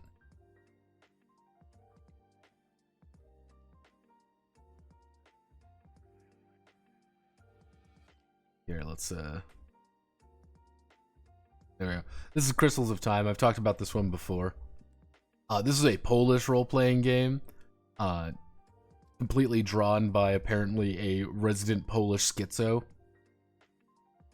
Yes, it's from what we were able to determine, it's Dungeons and Dragons by way of Warhammer Fantasy, and it is 380 pages. Yeah, this would be a Polish shit show, and it's just very long. But yeah, no, that's kind of the unfortunate reality there.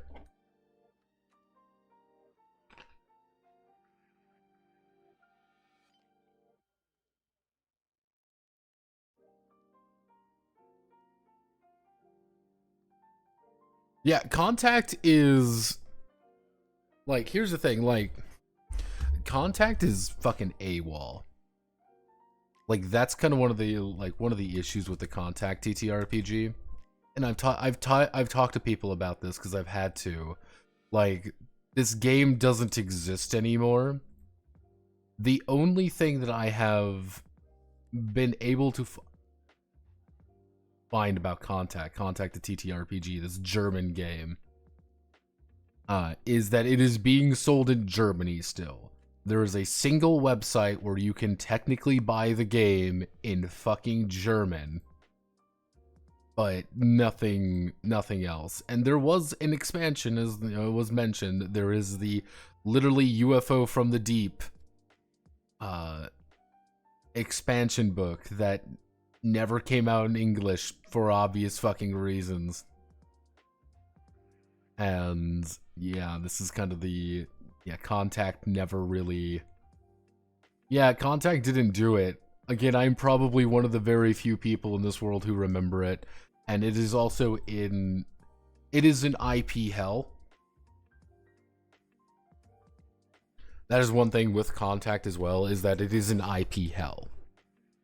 The American company, like, the weird thing with it was that there was the German company and it was Clockwork Publishing. That's what they were in both, in Germany and the US. Except the way they did it was stupid because they made them two separate companies.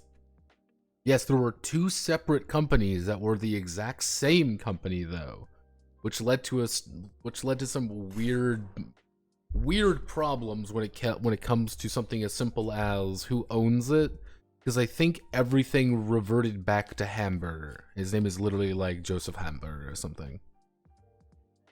Everything reverted back to him, and he's never done anything anymore, or it might still belong to the German company but not the English company, so it's impossible to get anymore.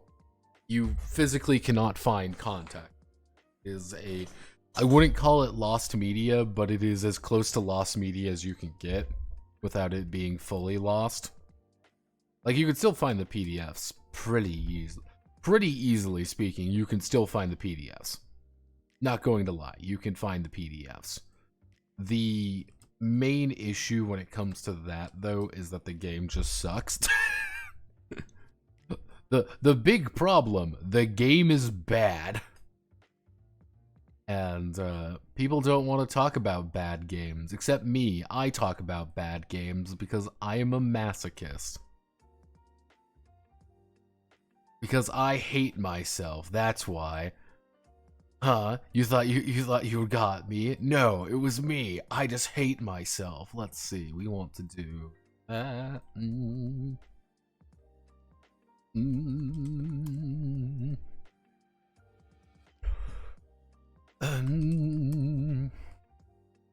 Let's see. Power level is.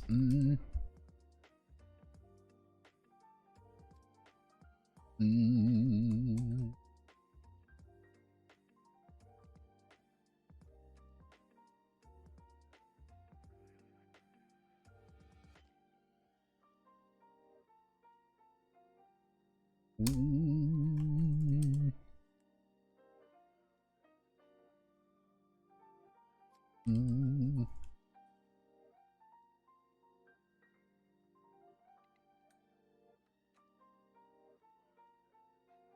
Mm.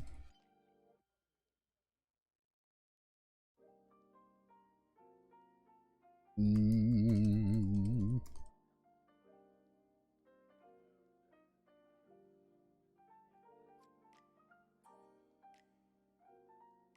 Mm.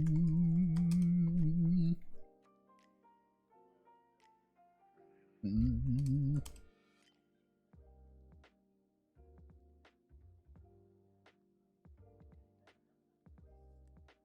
Honestly, no matter how much training one undergoes, spirit quest undertaken or rank. Mm. Mm.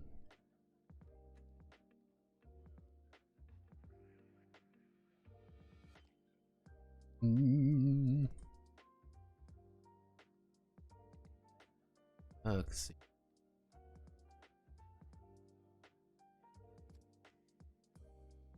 Mm. Mm.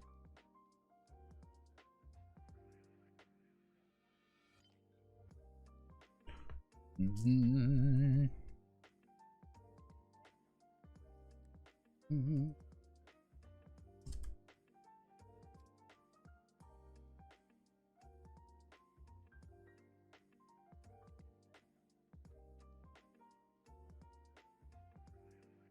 Mm.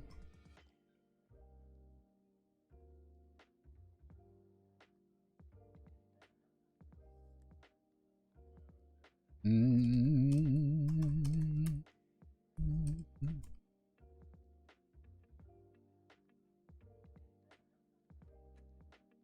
Let's see. Mm.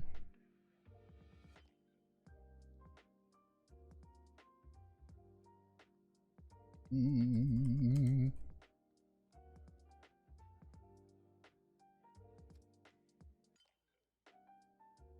Mm. Mm.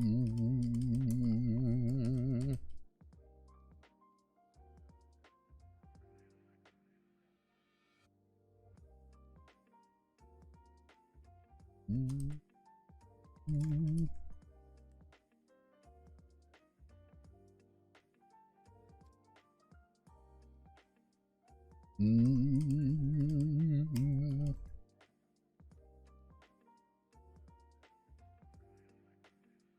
Mm.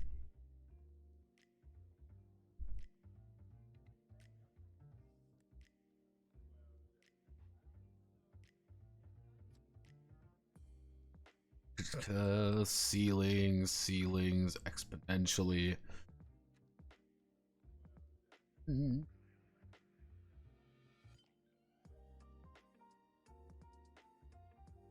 Microsoft Excel's the TRPG is so stupid that I want to play it.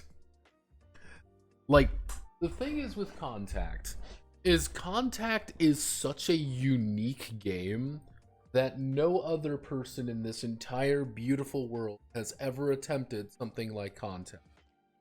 If I sound quiet, it's because I'm slightly away from my microphone. Nobody has attempted something like Contact before, and I find that really interesting. It's not like, well, Contact was bad. Because the thing is, from a purely mechanical standpoint, like, Contact's really fascinating. And you don't realize it if you don't kind of go in there with that designer eye a little bit, where you're like, oh, that's completely bonkers and actually really the sequential system is actually incredibly, like, interesting. Like, because you're treating initiative not only as initiative, but as actions, as time. And it's amazing how much you can do with so little. I was like, this is really interesting. The problem was, it was dog shit. Why is itch.io so useless and full of shit? I can tell you that very easily there, Yosemite. Because if we go to itch.io, if you go here, you can type in any of these things and you will roughly get what you want. Let's say I want a PSX game. Here's how you find all the weird PSX games that are vaguely like, you get all the demakes and stuff. Like, hey, I want to do Happy Humble Burger Barn. There's a bunch of these little things you can kind of click on and do. Or hey, I want to do a atmospheric game. Bunch of atmospheric games. I want, you know what I want? I want to go to my tab. I want to go to, actually, let's go to genre here real fast. Let's go to my genre. I want a role-playing game. I want a role-playing game, and I want to, let's see, what do I want to play? I want to play Funny Business. Here it is. It's Funny Business. Look, everyone. Hee hee hoo hoo hoo hoo. Right here. The problem here is very simple. Let's go to physical games. If you notice up here, none of this means fucking anything. None of this is useful. And that's one of the biggest reasons that itch.io I don't think will ever beat DTRP. Honestly. Because at the end of the day, every single thing on itch, every single thing here is rated the exact same, with the exact same tags, with the exact same wording, and the exact same way of doing things. And you may say, well, what does that mean? I don't get it. Every single game tags their thing as role-playing, a tabletop role-playing game, tabletop, and then selects one of these two, and then selects like one or two other ones. Fucking people say their game is multiplayer because it's a tabletop fucking role-playing game.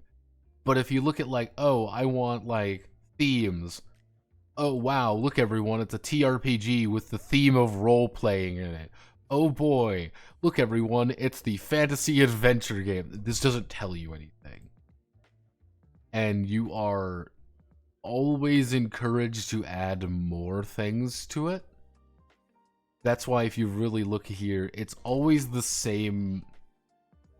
It's always the same people here because, like, here, Massive Press is really interesting because Massive Press has made an entire business of effectively fucking with people, of fucking with the algorithm so much that nobody can ever get here. You hit this button, Lancer will be the first thing you see. There's no way for you not to see Lancer. New and popular, you will probably find something Lancer related if you look hard enough. Top sellers right here.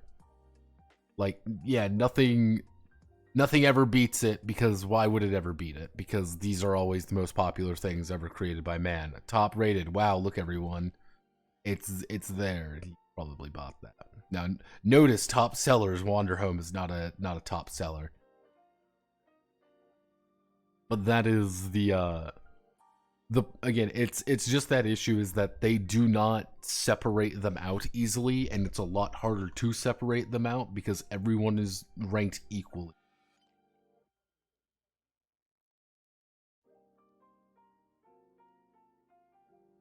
To itch.io, your 500-page role-playing game that is really hyper-detailed and has everything is the exact same thing as someone's one-page shit show. You both have equal amount of weight. And because you will never be a top seller, using the top seller tag is worthless.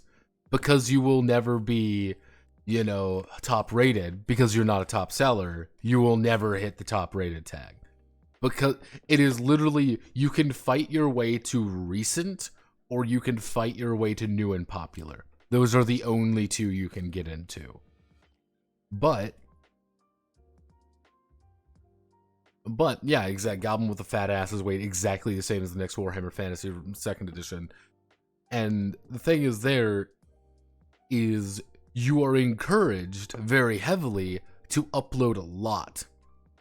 So it's not just, oh, here's my one game that I spent a lot of time on. No, you upload 15 one-page games and then suddenly like all of those have equal weight to yours and take up the entire page. That's why I fucking hate jams. Like there was a Morkborg jam. I wanted to kill everyone in that Morkborg jam because it killed itch.io for like a week. And it be useless. How does anyone sell anything on there? You link people to the itch.io. Honest to God, that is how you do it. You want to make, I want to sell something on itch.io. I link you this. I link you this little section here and you buy. That is it. That's why I don't upload a lot of things to itch.io because I don't much care for it. Is that why there's so many nothing burgers eaten? Yes, because it's very easily. Yeah, it's very easy for you to just randomly. You're supposed to link things, never find anything, and if you want to be discovered on itch.io, you have to be extremely popular and already have people who are willing to boost you up almost immediately, and you also should have about $4,000 worth of art. Oh, but I'm a widow. Oh, I don't have any money. Too bad. Oh, I'm an artist and I've already done all the artwork. Cool. You flip a coin. Gamble then. Because there's a chance you will spend a lot of time on that artwork and it goes nowhere. But it's the exact same thing on Twitter. It's the exact same thing on everything else. You might draw something and it gets traction. Other times you draw something and it fails. You see something like Gilla, for example. Gilla RPG makes the exact same game every single time. He has made exactly 3 games. And he and one of them is a Blades in the Dark game. Like, he has made exactly 3 games and keeps releasing it with a different name each time. But he got really popular because he effectively made a Warframe RPG. And because he made a Destiny RPG, and he's selling it as a Destiny RPG and a Warframe RPG. Well, he was selling Frame. Hee hee hoo hoo ha ha. But like, yeah, he appeals to a lowest common denominator to get clicks, and that's how he's popular. It's because he gets clicks. I'll never insult him. I'll insult him on his quality of his games because they suck. But hey, he gets clicks, he gets people, and he pays people. He bought a fucking house using it, so I can't really say anything.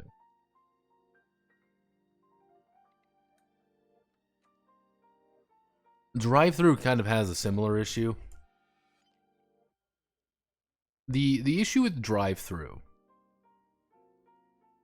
is the issue with any of these larger companies.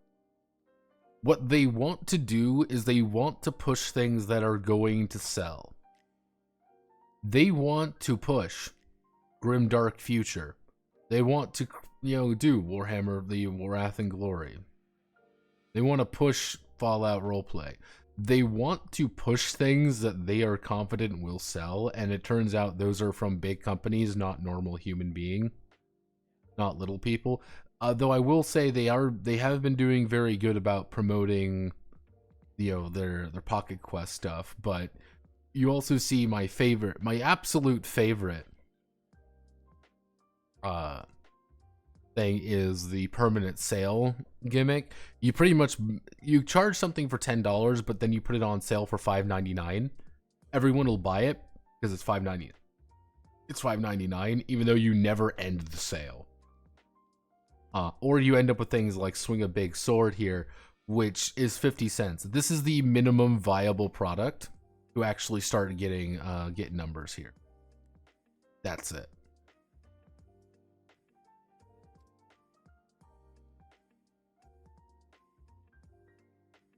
But yeah, no, that's kind of the issue. It doesn't help you're also kind of fighting with 5e stuff and kind of more established products on DTRPG. There really isn't a way for just indies to get seen.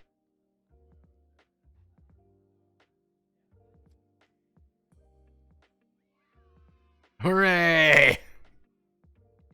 If it's always on sale, it's not a sale, it's just the price. Yes, however, it still says it's on sale and people are going to buy it.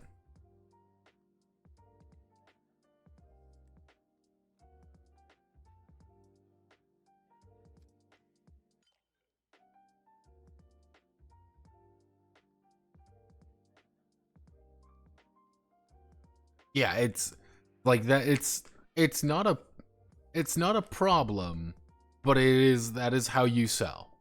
You have to game the system, or you get people, or if here's a secret. I'm gonna tell everyone of the nastiest sequel. Yeah, bundles make bank. I'm gonna tell you all the nastiest secret in the world. Let me see. This is the nastiest secret in the world, and it's always funny to me. This is the metal tiers. Anytime you see a game that is a gold seller, it has sold 500 to 1,000 copies. 500 to 1,000. If you see a game with a silver award, and they've sold 100 to 250 copies. But I'm going to tell you a secret, though. How much money do you think you need to make? Just get an idea. If I were to say I am a gold seller on DTRPG, how much money do you think people have to spend to get up there? How much money? Minimum.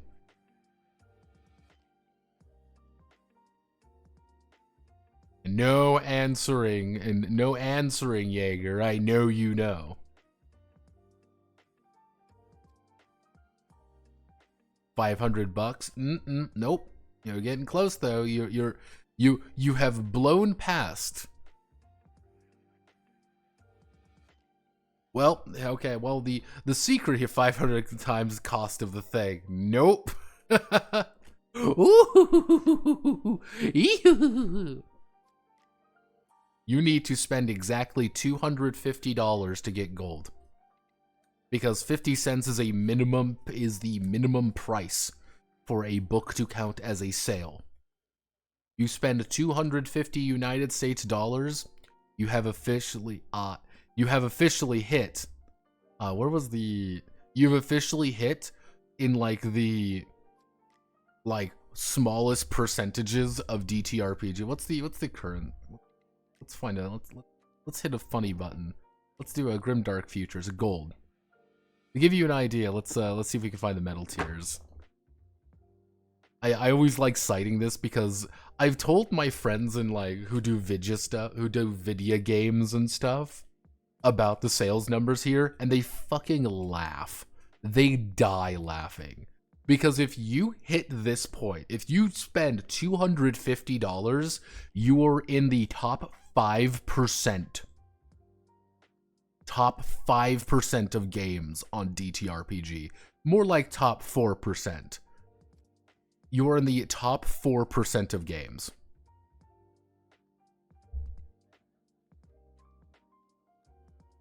Yeah, remember, yeah. Honest to God, yep. You don't even get that $250 back. Because DTRPG takes a cut. And we're not even factoring in taxes or anything. But yeah, someone spends $250 to boost you up to gold by buying 500 copies or whatever. You're not going to get $250 back. You will probably get about 100. Yeah, no, that just to give you the idea of it's 65 or 70. It's 65 or 75 depending on if you're an exclusive. If you're an exclusive with them, you get a better sale, but if bad things happen if you put it anywhere else.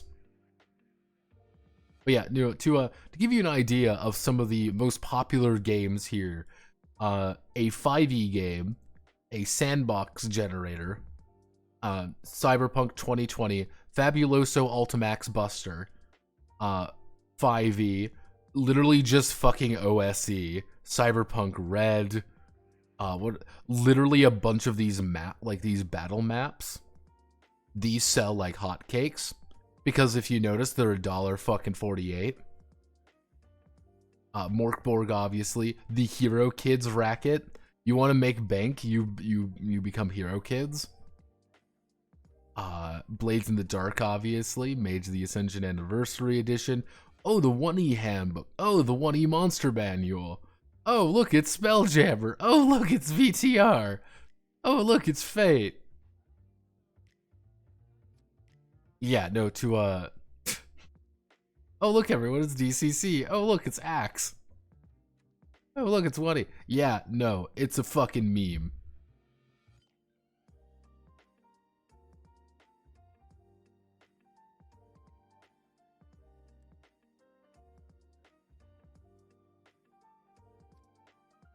Well, yeah, no, but it's just gonna give you the idea. Like, this is, to give you an idea, this is by far the largest and best, TTRPG distributor on the internet.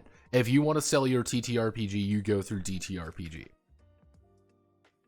And this is and I got told this very efficiently, effectively pathetic numbers here. Yeah, it's like I've been told by video people, these are dog shit pathetic numbers and you should be laughed at. And if you notice, it's a lot of like, oh boy, look everybody, ancestry and culture. Oh boy, it's a bunch of battle maps, because of course it is. Come on, let's not play it. Let's not play around at all. Like, you get fucking like Dungeon World. Dungeon World came out in 2012. Like, this has been adamantine for a while, and we can't even talk about it anymore. That is the meme. That is the ultimate joke. That is the ultimate joke when it comes to DTRPG in our entire industry, is that no one sells jack shit. Is that it's extremely low amount of money. So anytime you see books that are like really expensive, understand that is like minimum to actually make money back.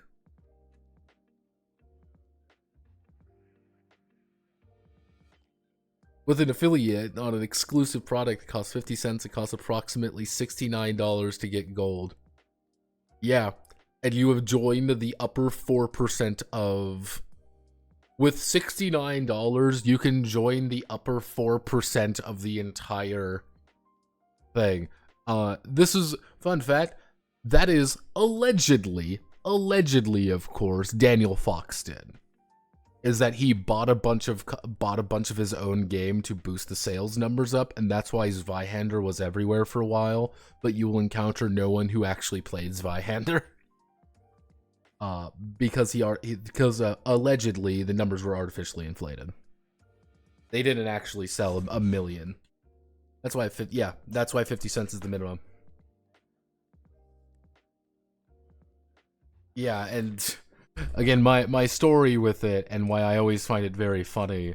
Dungeon Tactics. I got told by the person who was heading up Dungeon Tactics that to hand out a code for people to buy the game at 50 cents so we could hit copper tier. And it took about a year to hit silver, so it took about a year to get 100 sales. And it's those first 50 sales though were completely artificial, I think, because they were all 50 cents. I still have like...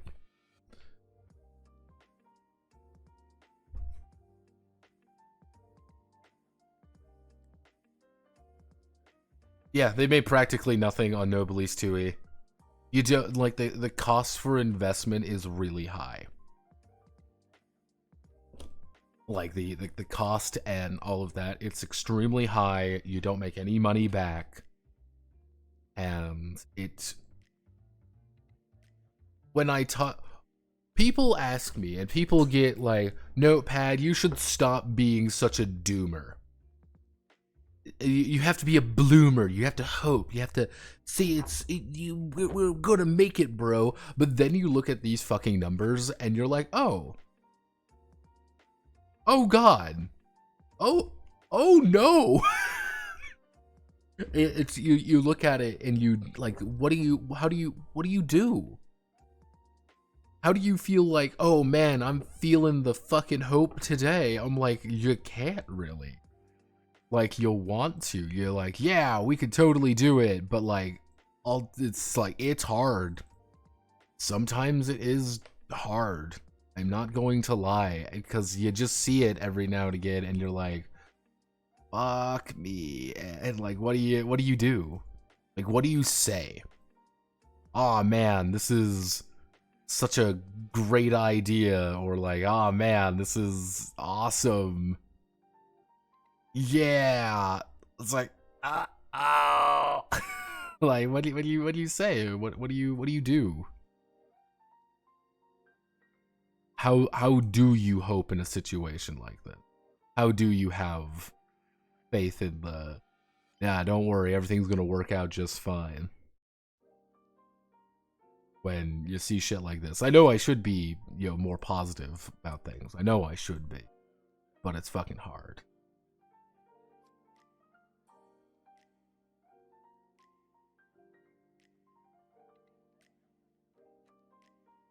It's hard. But there's a reason why TSL sold well. Here's the thing, TSL sold well, but here's the thing. They had to pay a bunch of artists for TSL and nothing else. The game was written already. I can guarantee you, like, TSL was probably written in about 4 months. The entirety of that game was probably written in about 6 months, minimum.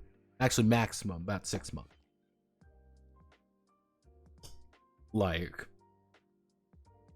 Like I that was like the big thing when I was talking about, you know, you kind of see there Yosemite, like, how much did it sell? No idea. It is impossible to tell how much that game sold because Evil Hat's not going to pump out numbers. It sold though, but if you notice, it's been effectively 3 years since TSL came out. It's been 3 years since that game came out. What more has come out with TSL? Tell me. I want to know. What has come out? Nothing. Not a single goddamn thing. Here's the thing. Here's the thing, McDrew Assault. I don't hate Kickstarter. I really don't. I dislike how Kickstarter lets itself be abused. I don't like it when people abuse Kickstarter, and I get really paranoid about Kickstarter because it is a... it got used by a few people there, not many people. It was like one person making stuff for it. That was literally it. The problem with Kickstarter... actually explain this. Like this, it's this weird Kickstarter paradox where I need money to fund the game. This is a good idea. Hey, I need money to fund my game. I need money. Then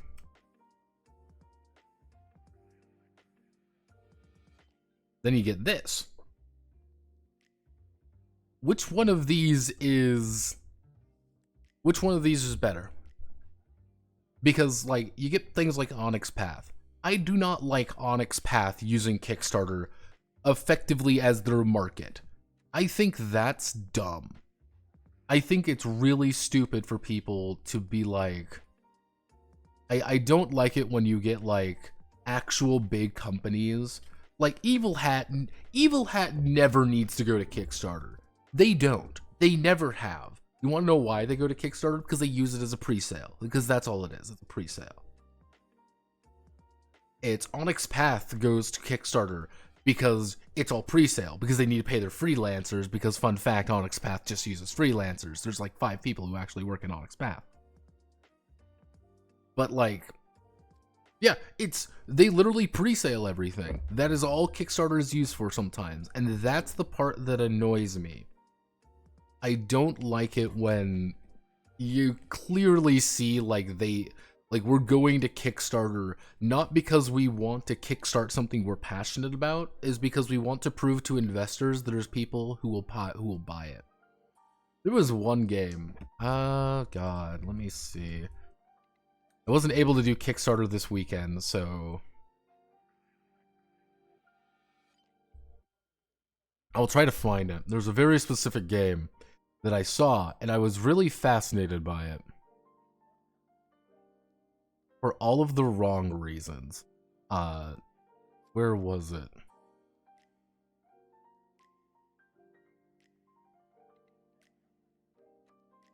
It was the, what was that one game? I can't remember it. I'll have to look through the VODs. But there was this one game that had like a full website. They were franchise planning already. They were in talks with about a video game. I'm like, why are you going to Kickstarter then? Like, you have the funds, obvious. You obviously are a real legitimate company with investors, because they were talking about investors. I'm like, why are you going to Kickstarter then? That's not how this should work. Yeah, I know, you know exactly what I'm talking about. Like, it's things like that. That is why, that wasn't even the Cyberpunk thing, that's the worst part. There was another one. But that's the thing that annoys me about Kickstarter, is that Kickstarter, if those investors actually exist, yeah, that's its own thing. But like the thing that's, you have companies who build their entire, you have people who build entire companies off the back of just using Kickstarter, even though that's not the point of Kickstarter. It's like, oh, well, we'll just use Kickstarter for everything. Are you talking about Tidebreaker? That's even funnier. The fact that there are multiple games you can cite with the exact same issues is hilarious to me.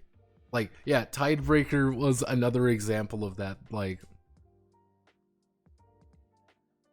it's one of those things like where you clearly have the money, then why are you asking for it? Honestly, if there was like Kickstarter for investors, fine. What did MCDM went to BackerKit, if I remember correctly. Yeah, this was BackerKit. This is what they're doing. I should check BackerKit more often, but like Evil Hat right here. Evil Hat does not need this money, by the way. I want you all to remember this. Stewpot has been done for a while.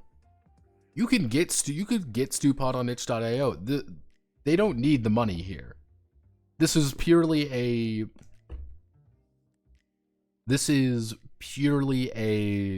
way for them to they're doing pre-orders for the hardcover. That's all this is. It's not an actual, well, we need Kickstarter to help. No. It's pre-ordering. That's the part that annoys me. And I find that's really, it's hard to say annoying, but I find it like, why are you making such a, like, but why kind of thing? Like, you clearly have enough money for it. I hate Hat Productions, by the way. You have enough money for it. You know you can do this. You know people are going to buy it. But you're doing that just to say, well, I don't like it when people do that. I think that's just dumb. And I think that is actively harmful. Yeah.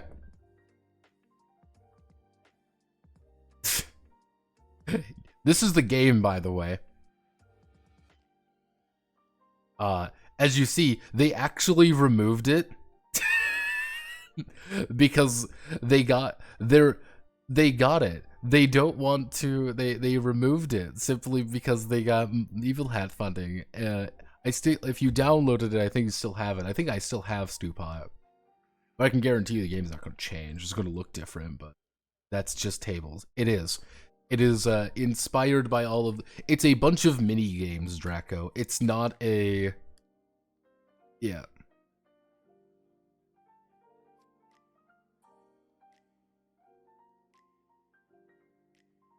Yeah, no, it's you see the idea there. It's it's a bunch of mini games. We've gone over a couple of those games before where there's no actual real game. It's just a bunch of little mini games where you all talk to each other. Wario World, the TTRPG. Man, I fucking wish it was Wario World, the TTRPG. But it's not. It's just miserable because it's like, oh, well, roll 2d6. Roll 2d6 and on an 8 up, you feel the power of love. Yay! Yeah, they put out. Yeah, it's just a bunch of nothing mini games. Yeah, it's a bunch of fucking little mini games, and they're not even fun mini games because it's the same system. That's the problem. It's the exact same system every fucking time. It's just going to be a 2d6 roll over a 7. That's all it's going to be. I can guarantee you.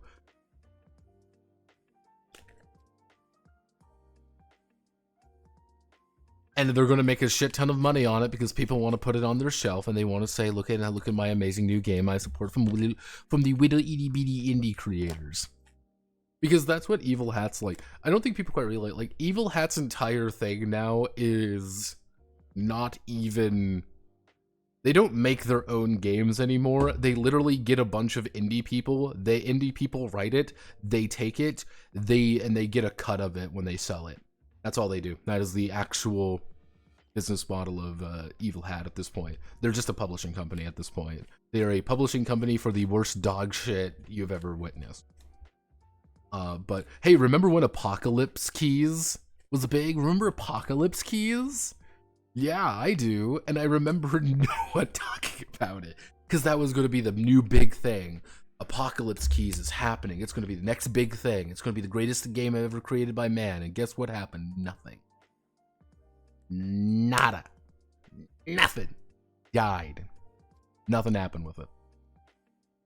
And, yeah, it's honest to God, our specialty is PBTA and Blades in the Dark shovelware.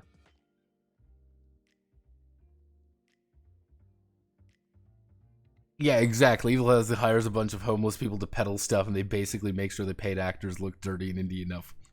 Yeah, like here's the thing. My respect for people like the John Harper, my respect for John Harper, my respect for Evil Hat, really all of that died when I started diving really deep into the Blades in the Dark saga. And ever since I learned that they just never fucking paid people for the Blades in the Dark Kickstarter, and they still haven't, by the way, like, a majority of the, like, Blades in the Dark Kickstarter is not actually done. It will never come out. Yeah, you realize that it'll never come out? It's hilarious, isn't it? It's hysterical.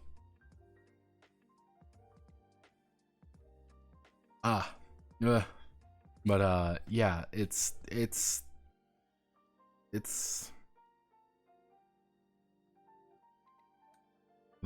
life. Yeah, no, that's my extremely impassioned speech about the death of this beautiful industry that I care about. Yeah, okay, here, every now and again I have to talk about this because I find it funny. Because the thing with Blades in the Dark, we do 2 Blades in the Dark Kickstarter. If you go to Kickstarter controversy, it's like the first thing that shows up. The thing is, he never paid anyone. That was never the point. He was not supposed to pay anyone.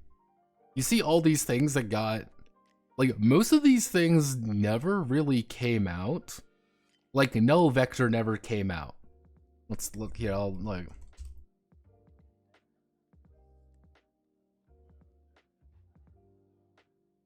Yeah, Null Vector never came out.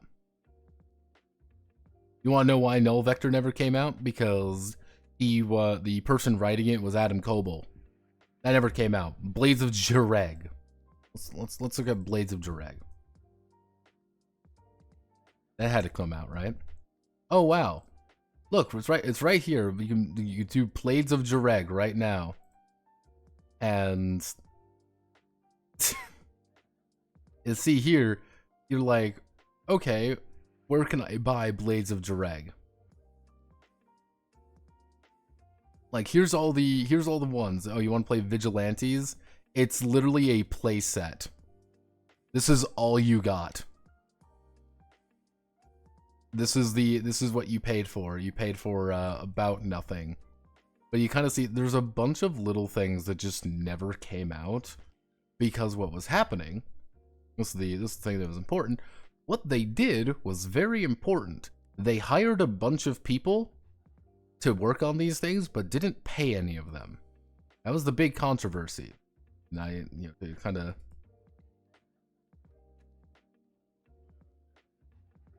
Yeah. Money went to stretch goal authors. This is the big thing. 6 years ago, they don't pay anyone. Because that's how Evil Hat functions. But people keep going there. That's why if you go to... This is one of the other funny things. If you go to one of the people who worked on...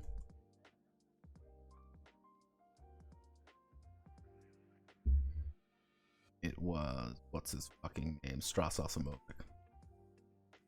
Yeah, right here. This is Strass Osimovic. You may say, oh, Strass is a little weird. He did off-guard games. Here's the thing. This is Band of Blades. Scum and Villainy. These were both on the Kickstarter. These were both on the Blades in the Dark Kickstarter. But you want to know what they don't talk about? They don't talk about the fact that Strass Osimovic was actually credited as a, like, co-author. He was on the team. He actually got paid to make these, but they didn't put it up there officially. Oh no, it's his own company. So you have to pay him individually.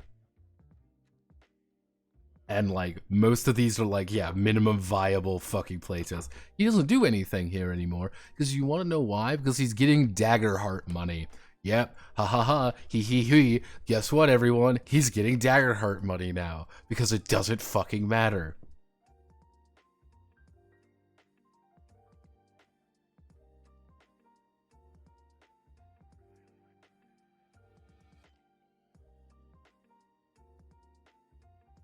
It's just a big wheel. Exactly. It's effectively they were paying an exposure, and that's how they get. Anytime you wonder how Blades in the Dark, not Blades in the Dark, ever wonder how, you know, Evil Hat gets shit done, they don't fucking pay people, allegedly. They don't fucking pay people. That's the secret. They don't need to pay anyone. They don't pay any of the writers. They don't need to do that, because eventually then your game is going to get, you know, go on the treadmill, and then you won't have to pay for authors because you did work for someone else. It is a gigantic circle jerk. It's hilarious in all its senses. I just spaced out during the video and asked myself, why all the Ava stuff? The Ava stuff in the heroin video was quite literally because I was bored. Like, Heroin is not a fun game. Heroin's just really boring, so I kind of zoned out when I was writing it. When I was writing the script, I'm like, I'm just gonna make everything Ava. I'm just gonna say Shinji's the heroine because it's funny. There was enough to work with, so I just made literally just explained the game using Evangelion, because it explains the game way better than itself.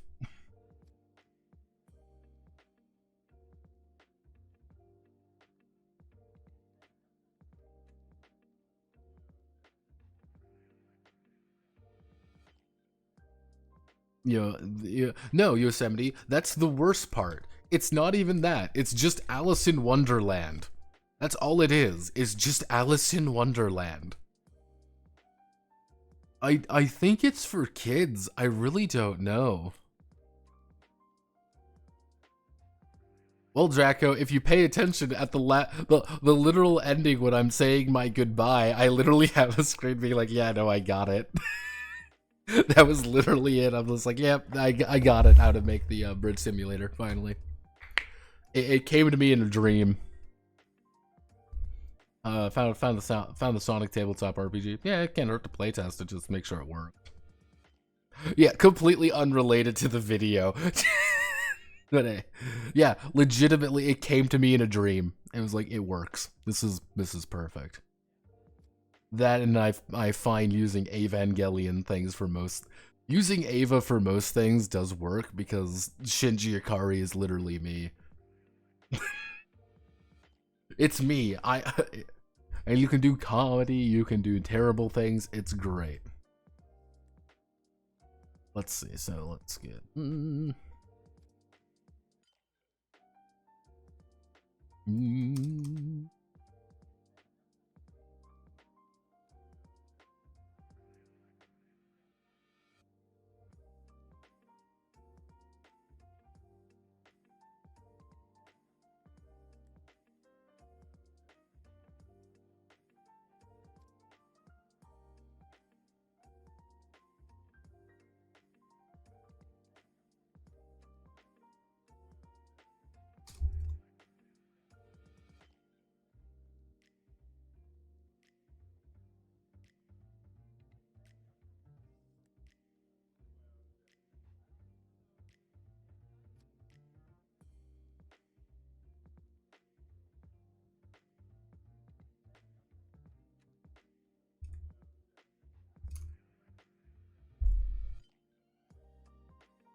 It all comes tumbling down, tumbling down, tumbling down.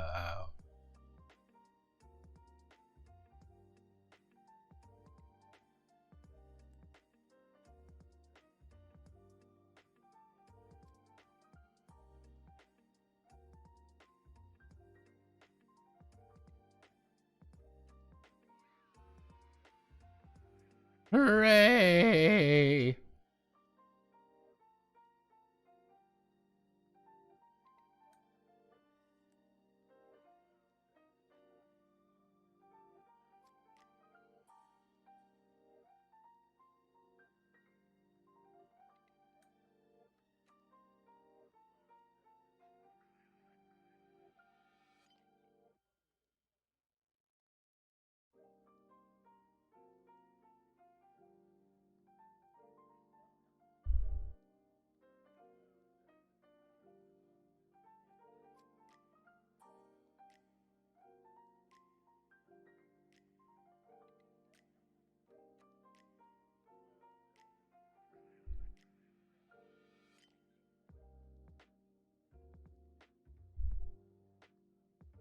Mm.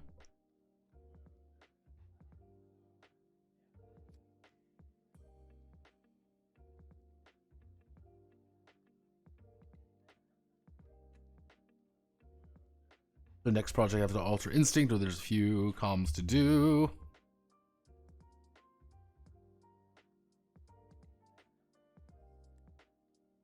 Pretend they are doing something new when they did a decade ago. First RPG. Yeah, first RPG to ever have a girl in it. Like, yeah. I couldn't talk my players into playing Tales of Equestria. I sort of beaten off last time I played an RPG based on a children's franchise. Yeah, it's when you're playing something like that, you have to pitch it at a certain right. I think Sonic's a little bit more universal than My Little Pony. I think that's kind of the issue. If, honest to God, if you were like, we're going to play a Transformers game I found, and if you were to just play Tales of Equestria but everyone's fucking Autobots, a million people would, there's going to be a lot more people who would be like, yeah, fuck yeah, Autobots. Be like, you were playing the My Little Pony game all along, like, son of a bitch, you tricked us.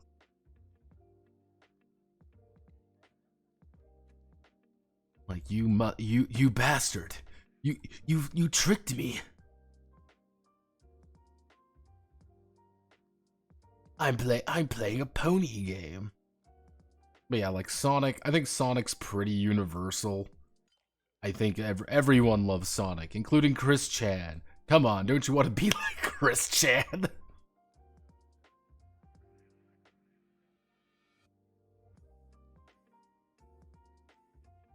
I think everyone wants to be like Chris Chan. Come on, I mean, is that not a shining endorsement to Sonic role-playing games? Don't you want to be like Chris Chan?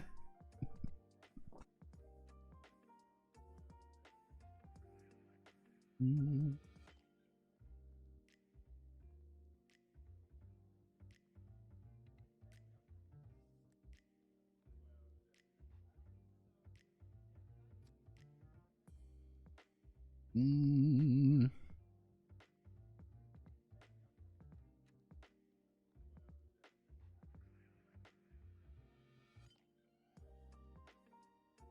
And it works. That's the worst part. It works.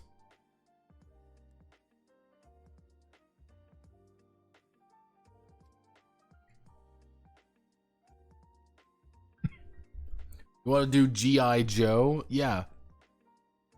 Yeah, the Essence 20 stuff kind of went over with a dull thud. Like the Essence 20, they tried to make Essence 20 like, oh man, this is the next big role-playing game. Yeah, and then Essence 20 kind of just died. Because like nobody knew what to do with it, and the initial Power Rangers book was not good. I don't care what anyone says, it was not good. It was very poorly written. And I don't mean this like, oh, it was bad, or like it was just, no, it was just badly written. I don't think they quite knew what they were doing with it. And I think that's kind of just the problem. It's like, wow, Wardling. Yeah, Power Rangers, it was written very poorly, and because it was written very poorly, I could see why people just did not. Yeah. PDF for, yeah, it was a bit of a rip, not gonna lie. It's yeah, it's a weird amount of money for something that isn't actually very good. I don't think they ever really. The Transformers game is, yeah, like, yeah, Transformers didn't do too hot because, like, they did a bunch of weird things. This is a 5e book. Overlight was a game that at one point may have been interesting. But, like, even here you kind of see, like, Overlight is a copper seller. Fucking copper. Like, it's sold between 50 and 100 copies. That is how this completely original game sold. It didn't sell well at all. It sold like dog shit, most likely. It's great. I love role-playing games.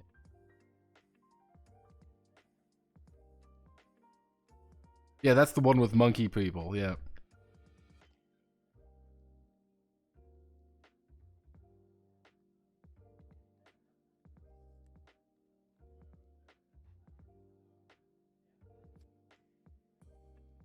Well, the thing, Draco, that was weird, again, I still hold my theory.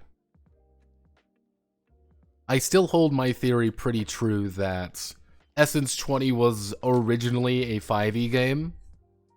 I think they were all 5e games.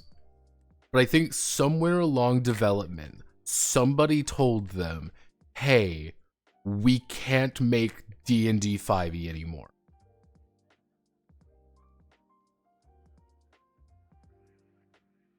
Like, that's the thing. It's, oh no, we can't use 5e anymore, but we wrote all these rules already. It wasn't even around the OGL debacle. This was before the OGL debacle. I think this, like, it was just somewhere along the way. I think people were getting annoyed, and it was just like, well, we need to change it now. Yeah, quick, throw in an extra D20. Nani? Yeah, it was just one of those games that I'm like, what's the point? Why couldn't they use 5e then? I don't know. That's the missing link to... That's the missing link to my theory there, Yosemite. Because you have to remember, they licensed those things from Hasbro. Yeah, the My Little Pony game, the fucking Transformers, G.I. Joe, Power Rangers, that's all licensed from Hasbro. Like, that's the weird part. Like, my guess is they did some focus testing and there was like, oh, we would never buy this if it was 5e. And I'm assuming it was something very corporate behind the scenes. Because if you want me to be a little bit even more paranoid about it, yeah, if you want me to be a little bit more paranoid about it, it was probably them getting a little worried when Free the Wizard was happening. Because how many people remember the Free the Wizard campaign?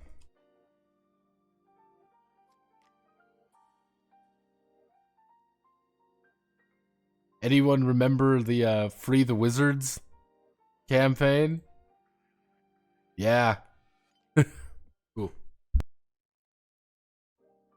This was right before the OGL crisis, effectively. Right before the OGL crisis. There was a big thing in Hasbro. Where it was this big investment group. God, what were they?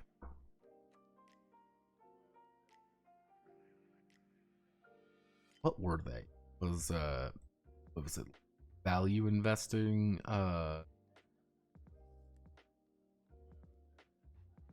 Alta Fox. That was it. So, what was happening? This was Alta Fox. They are a asset management firm. What they were doing was very fascinating. I can so effectively, Wizards of the Coast, actually I should say Hasbro, is a public company, otherwise known as they have shares. Alta Fox bought shares where they bought enough shares to where they had a right to be on the board. So they were saying, hey, let us on the board. Let us on the board of directors. And if you let us be on the board of directors, because we'll buy out a bunch more, we'll pretty much buy it out to get us on board.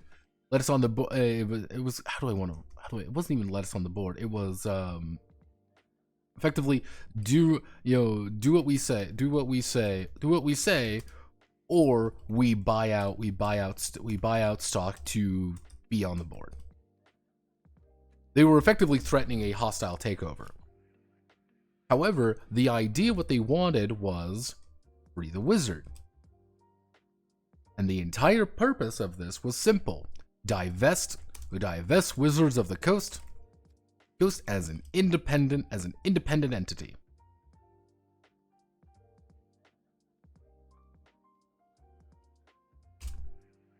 That was all they wanted to do. They wanted to divest Wizards of the Coast. And what it was Wizards of the Coast is so financially successful that they would do better without having to deal with Hasbro. So what Alta Fox wanted to do is that they were threatening to buy a bunch of shares to break Hasbro apart, to give Wizards of the Coast their own thing. This was a huge deal because Wizards of the Coast suddenly got really paranoid, and they were fighting pretty hard against this. They eventually won, and Alta Fox backed down. But this would have been right around the correct time when this happened. It was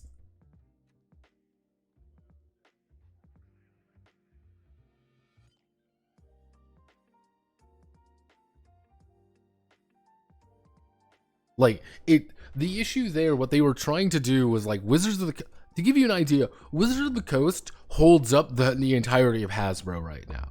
Wizards makes more money than every other branch of Hasbro combined, pretty much. Alta Fox was like, we want to take that away and make them their own independent company that we control, because we know they make a shit ton of money. They said no, and even Monopoly's not doing too hot anymore. That's the thing. Even Monopoly ain't doing that much. Yeah, it's the issue with Hasbro right now is that they had the lucrative Disney deal, and the Disney deal is what to give you an idea, the Star Wars Marvel Disney deal should have been the thing that would secure Hasbro's future for the next 30 years. Oh yeah, the phone game, Gonzo Buck. Okay, yeah, the phone game. Yeah, no, I could see that. Like, to give you an idea, that was supposed to carry them way far. The Marvel, Star Wars, the toy brands, because that's what that is what it should have done. But the problem was that wasn't making any money because no one liked the new Star Wars stuff. Nobody likes it. Old people like it. Old people like, old people like Star Wars. And they don't buy toys, really. People say like, oh, it's Kathleen Kennedy, Tank Star Wars. Disney Star Wars was not just Kathleen Kennedy snickering behind the scheme. Here's the this is not, Kathleen Kennedy is not stickering behind the scenes trying to kill Star Wars. No, Kathleen Kennedy was just a bureaucrat in the middle listening to say like, well, we want to add this because this is what the point said.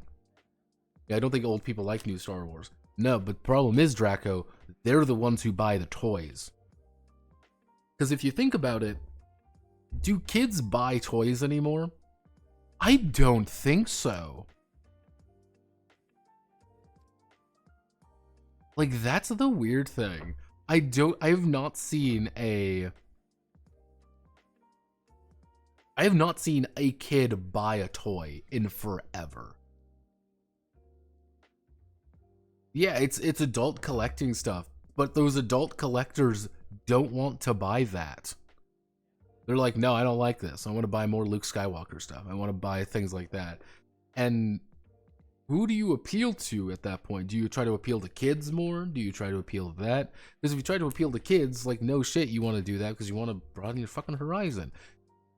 We want to make Star Wars a girl brand. We want to make Star Wars an everybody brand. We want everybody to buy Star Wars. And the 35 focus groups we made said, girls don't like Star Wars. Star Wars is a boy franchise. We need to make it we need to give the girls a character they can relate to because of fucking marketing analytics. Not any kind of remote sane understanding. It was purely focus groups and marketing analytics.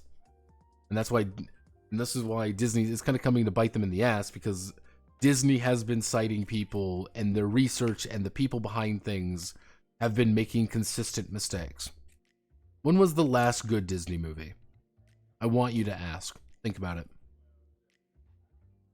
When was the last good Disney movie? Like, let's play a game. I want to do Disney. Give me the last, like, really, really good Disney movie. The D23. So last good Disney movie. Let's see. Peter Pan and Wendy, Guardians of the Galaxy Volume 3. Little Mermaid didn't do well. Elemental did poorly, but then it did better because nothing was in the fucking theater, by the way. Indiana Jones didn't do really well. Haunted Mansion did dog shit, by the way. You want something funny? Let's to give you an idea. Haunted Mansion 2023. Yeah, it didn't make its money back. It didn't make any of its money back. It was really bad. The Marvels didn't make any of its money back. I think Wish made its money back, but I don't know anyone who likes Wish. Yeah, it barely made its money back. This is not, to give you an idea, this is not Disney movie. This is not Disney movie profits. This should be double that. This should be 500 million. This is not Disney movie profit. This should be more than.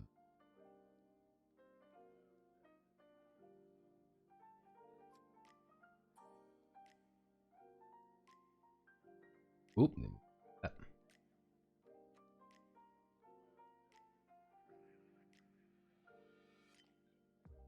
You realize it wasn't $300 million, it was like $400 million, not including ads. Yeah.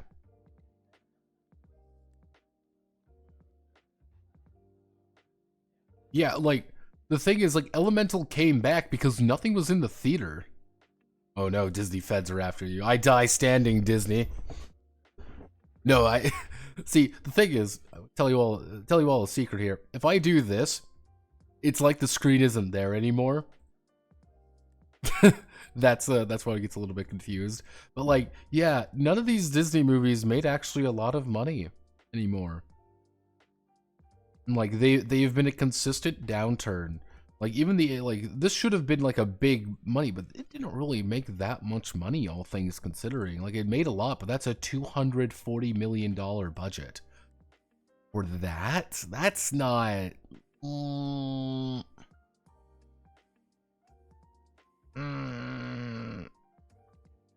really want that.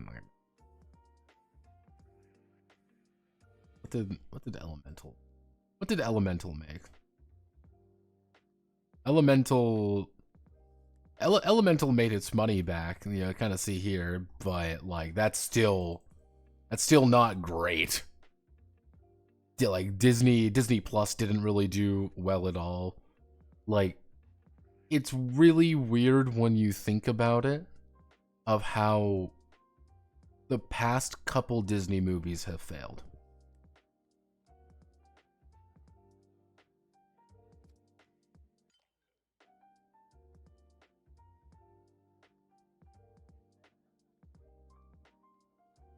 The sound of like Squawk Song Forever haunts me from Little Mermaid. Let's not scream about political infiltrators.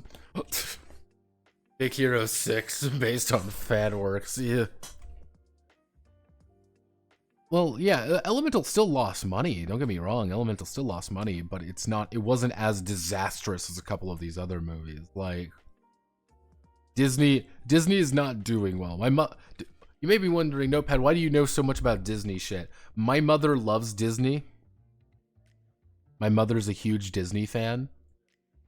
And she loves the parks and stuff. That's just something she really enjoys. So I learned a lot about Disney stuff kind of through her.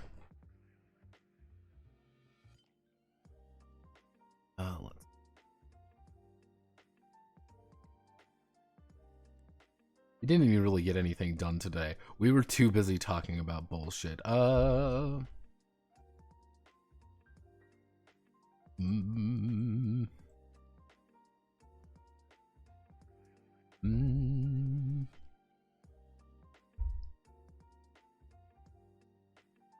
Welcome to the Notepad Anon experience. Welcome to the Notepad Anon experience, everyone. Where the stream doesn't matter and we talk about bullshit.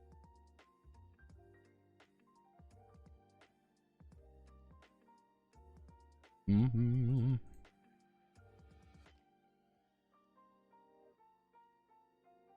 most useless redeem. Focus. I'm getting back to it.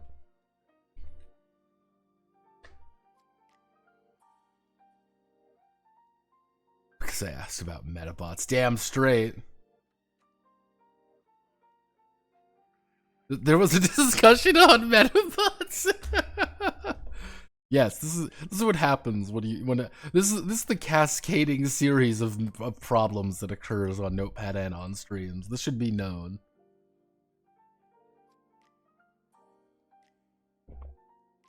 This is why I always say. This is why I always ask people, like, ask questions. I do enjoy talking with you.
Mm.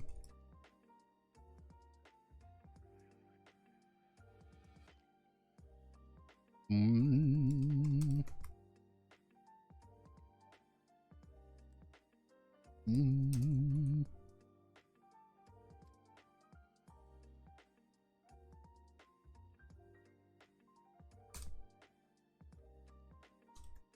Mm.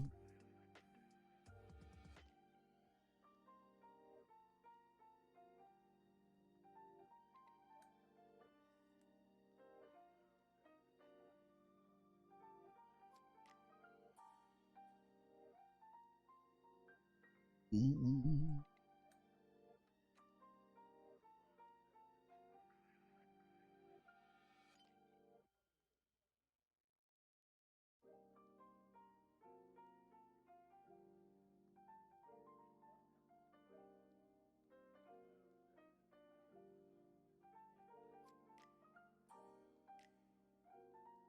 Ooh.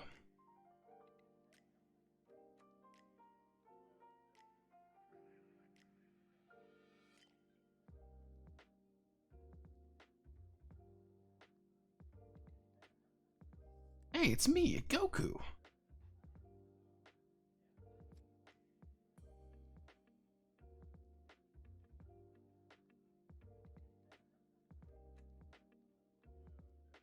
Mm.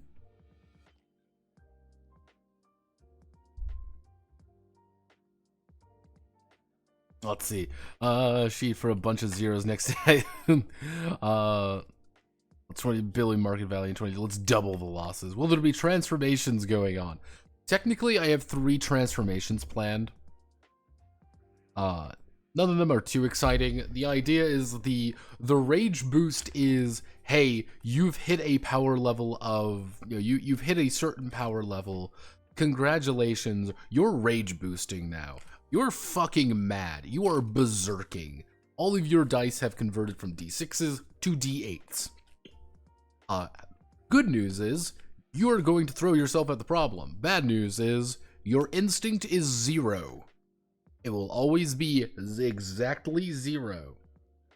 Why is this a problem? That means you will never, everyone will always know where you are, but never know where, yeah, everyone knows exactly where you will be. Because you're fucking insane and going 110 miles an hour to beat the shit out of them. Good news, get ready to roll d8s. Bad news, they're going to try to avoid you. Wukong bursting is, hey, we've hit, I am going to Wukong burst. This is kind of like the, it's kind of like a mixture of like, again, name pending, of course. This is kind of like a mixture of like a Kaioken and your Super Saiyan form. It's, okay, I'm going to Wukong, like, I am Wukong bursting. I am bursting with power. I am going to be rolling D-fucking-10s from now on. On the good side, I'm rolling D10s for everything. Bad news is, I'm going to be out for 2d6 days at the end of this. I am going to pass the fuck out, and if I am still in a battle, and if we are still in danger, I am passed out and need to get to safety. Death Rage is going to be a little bit, again, name pending, of course. Death Rage is going to be akin to, marking your Tenryubanshi 0 fatal wounds. You are rolling d12s for everything. However, good news, you are rolling d12s and you are effectively at your absolute limit. You get all your ki back every round. You don't even need to charge for it.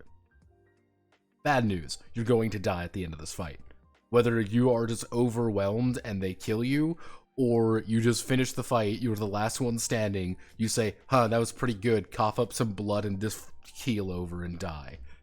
Death Rage is the, I am going to die. I am okay with this. Let's fucking go.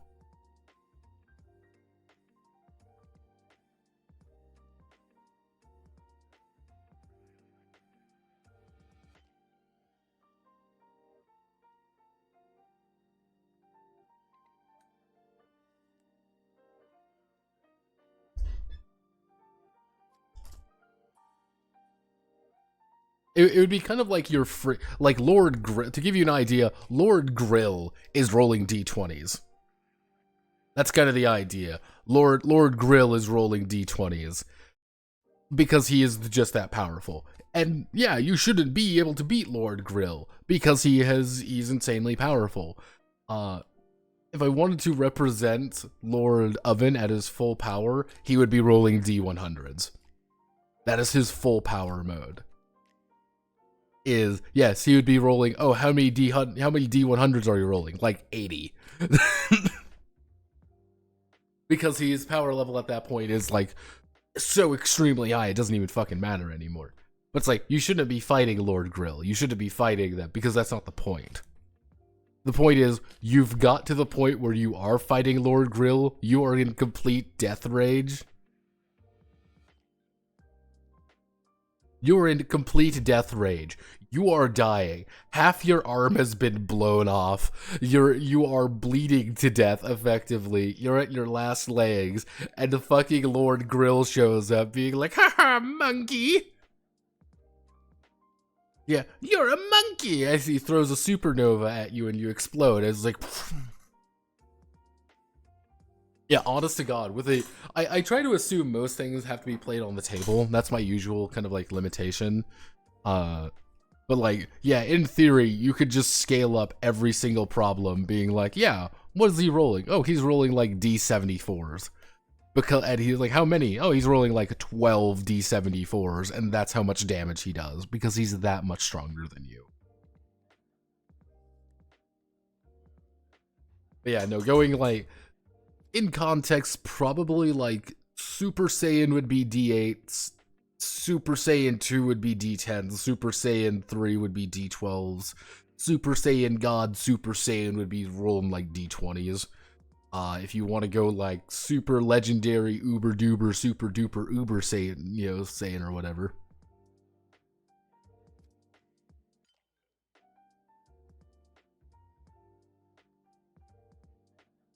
Yeah, kind of the idea of like, if you wanted like the Super Saiyan experience, that's a Wukong burst. That is you going, it's time to go sicko mode, and you are going 110%, but you are also going to die. You are going to pass out at the end here. Death Rage is, I am going to die, I am ready to die, let's fucking go. Also, here's Lord Grill. Hello, it's me, Lord Grill! With an E. Yeah, so there are forms, technically, if I want to be,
my estimation, you start at 54. My guess is you will hit about here.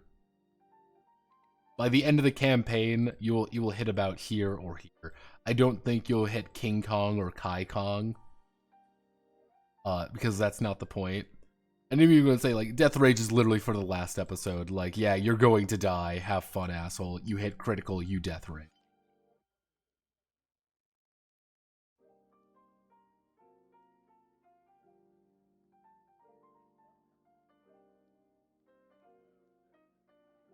To give you an idea of how fucking horrifying some of the numbers, like Goku power level. I had to look this up. So this is Goku power level. When Goku was a baby, he had 2 power level. Now, what we need to find is let me see if I can find Perfected Ultra Instinct Goku. Perfected Ultra Instinct Goku had 47 septillion. To give you an idea, 47 septillion is 1,000 trillions is a quadrillion. 1,000 quadrillions is a quintillion. 1,000 quintillions is a sextillion. He is a septillion. To give you an idea, 47. To give you the idea of how powerful Goku was at the end, that would be 47, 1, 2, 3, 4, 5, 6, 7, 8, 9, 10, 11, 12, 13, 14, 15, 15, 18, 1, 2, 23, 24. This is Goku's power level when he is in Perfected Ultra Instinct fucking Ultra mode or whatever, is 47, technically, 0.1 septillion.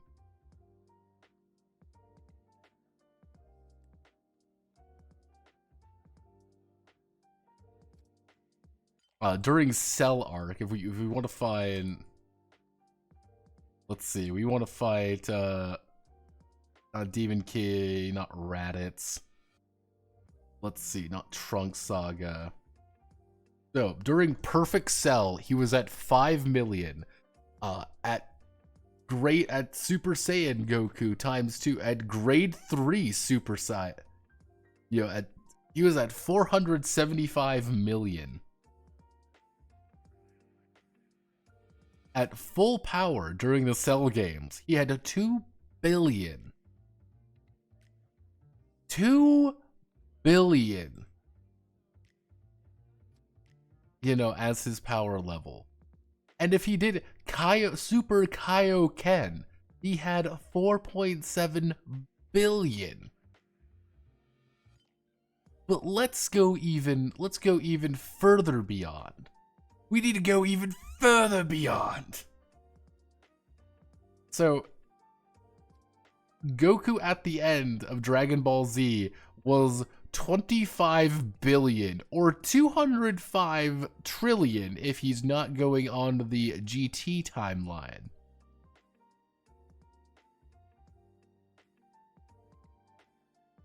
Yeah, we officially we're hitting numbers here that aren't real. Yeah, congratulations, you're Super Saiyan God Goku, 1.5 quadrillion, 4.8 quadrillion, 6 quadrillion, 37 billion, quintillion, trillion.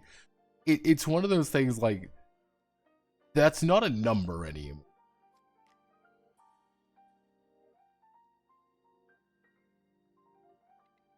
Calling the Carsadian saga.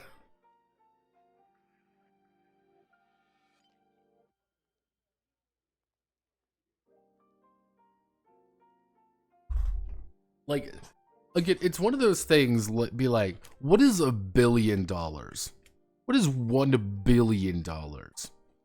You can't think of anything that, $1 billion is. That's a number, way above most people. $1 billion isn't real. Billion is not a real number. That is not something normal people have. It's unreal. That's not something, you no longer have a concept of money. It's just you have money. It's what is a trillion of something? I don't know. How do you quantify a trillion of something? You can't really. Because if I was say, oh, I have $5, you're okay, 5. I have 5 dice in front of me. I have 5, okay. But if I were to say, I have 1,000 dice in front of me, that's a lot of, you kind of, put it in your head what 1,000 is.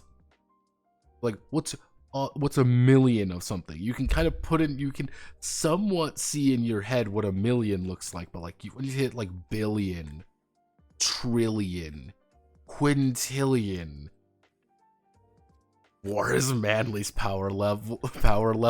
Let's roll Manly's power level. 6. Yeah, $1 million in the bank to live off of interest. $1 billion in the bank makes $1 million in interest. Yeah, that's not real money at that point. Like, that's the problem. Like, it's not real money. It's any number beyond that's not real. But I've also told people this repeatedly. People cannot count past 7. I want you to really think anytime you're doing like really fast math, try to use 7 in anything. Be like 7 plus 6. It takes you a second, doesn't it? It's weird. Like 7 is like this weird like cutoff number. Why do we have billionaires anymore? Well, here, this little side note, a 5-second side note. What's the power of level of Goku and Frieza Saga?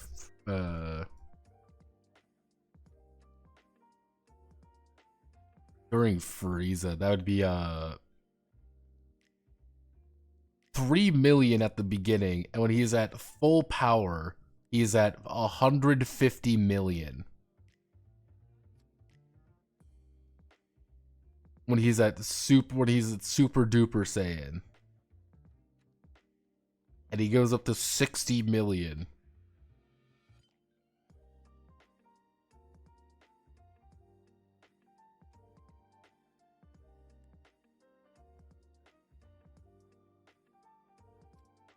Yeah, like, again, this is not... We're not dealing with real numbers anymore.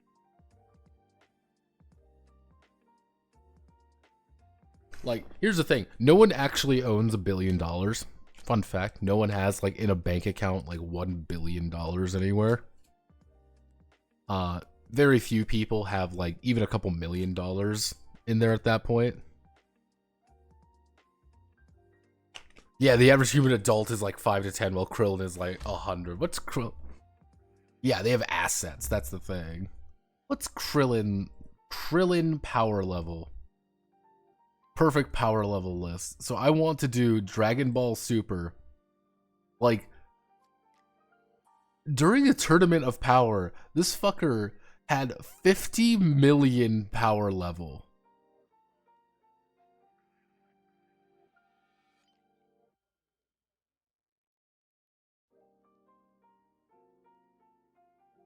Although he's able to defeat one of the fighters in the tournament, he's ultimately the first person eliminated from Universe 7.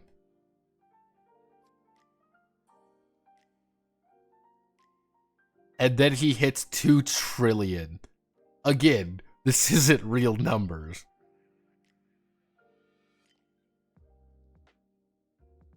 Universe.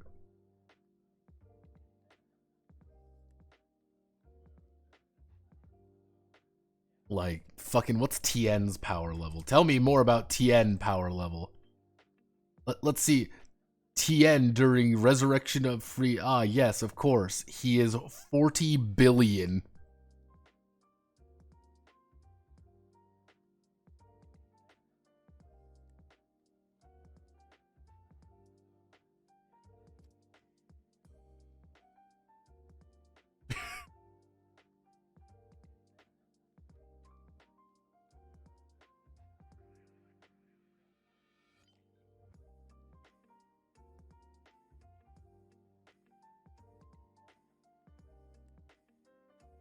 Yeah, it has to be like quadratic or some bullshit. Like, the thing with Krillin I don't understand is, why does he never do strongman competition? He does.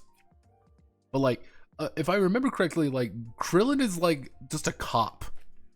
Like, yeah, Krillin becomes a fucking cop because he is pretty much the strongest human ever. He is one of the strongest human beings in the world at one point. And like, yeah. Like, yeah, he becomes a fucking Buddha, too. He's, like, literally, like, the best of the best. He's, like... He's hit the point that he can't join martial arts tournaments because he would kill everybody. He's that powerful. Like, we're dealing with bullshit level power levels here. Like, that's why, that's the entire joke with Mr. Satan, with Satan. because like the entire joke with Satan is that he is the strongest human in the world, because all the other strong humans were on Namek or dead. So he wins a tournament, and that's why Mr. Satan's the world's greatest martial artist.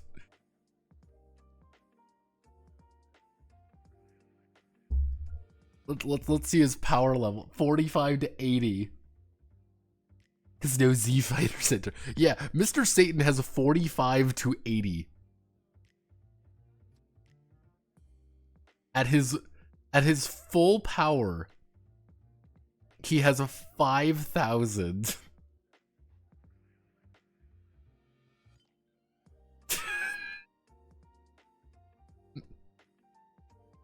This is like even this bullshit stuff. Like it's completely bullshit. Like he's just a regular dude.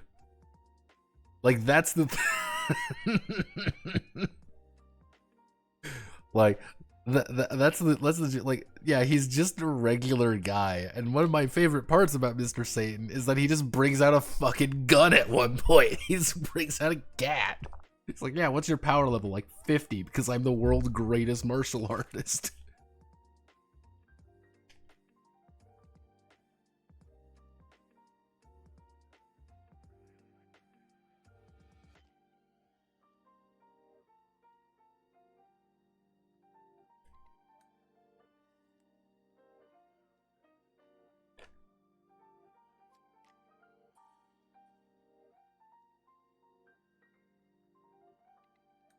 Like, yeah, like that's even like the joke with fucking Mr. Satan is that he is this insanely strong person. You just been outclassed by virtue of not being a protagonist. Like, imagine that. Like, sorry, you're just not an actual fucking protagonist. Therefore, you are literally weaker than everybody else. Like, yeah, sorry, asshole. You have been regulated to secondary character.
Mm.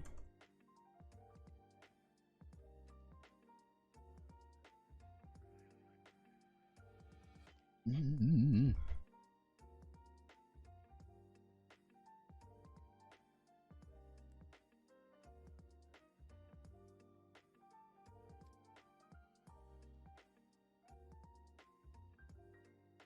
Mm.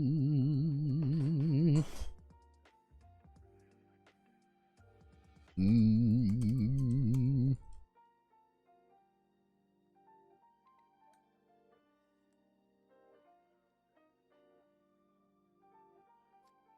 Mm.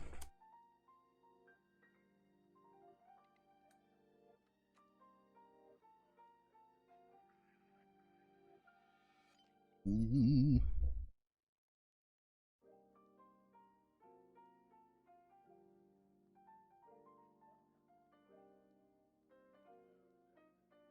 Well, okay, what part of the world of demigods, hence why King is great, no PM. Okay, I don't understand Krillin could have done. It's because Glowy slash mercenary for hire, and he's basically charged the nose for someone doesn't immediately terror cell and be taken care of, don't exist. Protected, everyone in the vicinity can't touch them. Like, Krillin, you gotta remember, Krillin's just a nice guy. That's the thing, Krillin's just a nice dude. And he's also, he's just like, yeah, I'm just gonna be a nice guy and raise my family and, you know, make my family happy, because it's Marin, if I remember correctly. DB Maron? I think it's not Maron, it's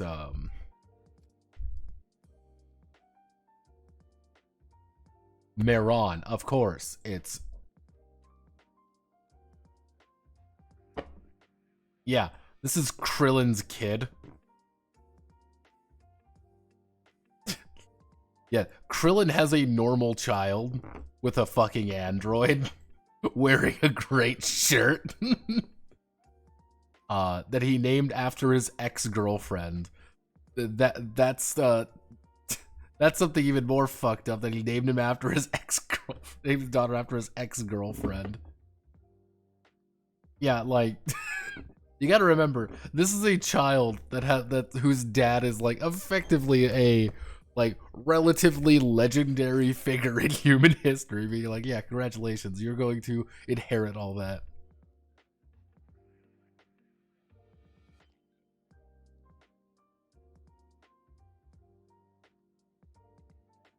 Admittedly, the X thing is filler. Yeah, it's just one of those funny things, like hee hee hoo hoo ha ha. It just works, Draco. It just works. That's all you need to know. It's androids. All you need to know is androids sound cooler than cyborgs, because they already brought in a cyborg. Remember Cyborg Tau? But yeah, no, it's yeah, no, it's literally like Krillin's just a nice dude. Like, that's the funny thing. He's just a nice guy who kind of just hangs out.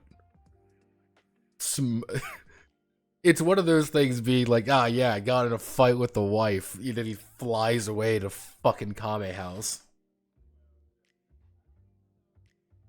What happened? I'm curious.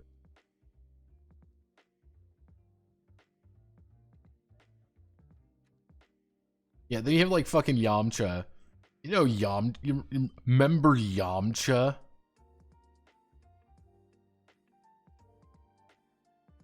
Yeah. Yeah, Yamcha being like having a fucking brain aneurysm around the time.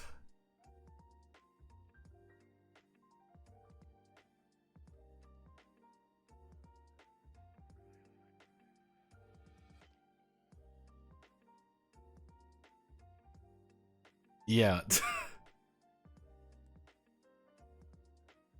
And it's like also one of those like funny things when you realize like Yamcha's like a like ultra rich. He's probably one of the wealthiest of the Z fighters, because he's a professional fucking baseball player. Like, you got to remember that too. Yamcha's a professional baseball player. The man's a millionaire. And he just keeps blowing all his money. That's like, damn, Yamcha. Yamcha showed up to the Tournament of Power, and he's like, yeah, I'm helping. I'm helping carry the drinks. Just him and his talking fucking cat.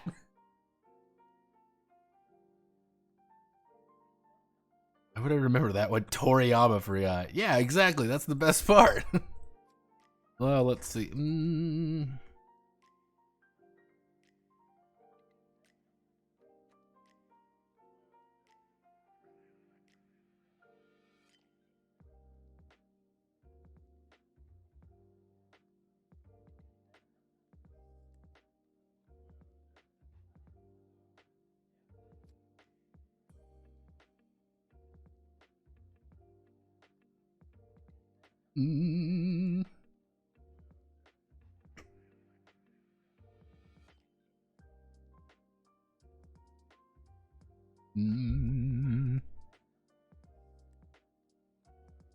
Let's see. What are some other dramatic things that we could add? Let's see. What would be a dramatic thing to fuck with the players?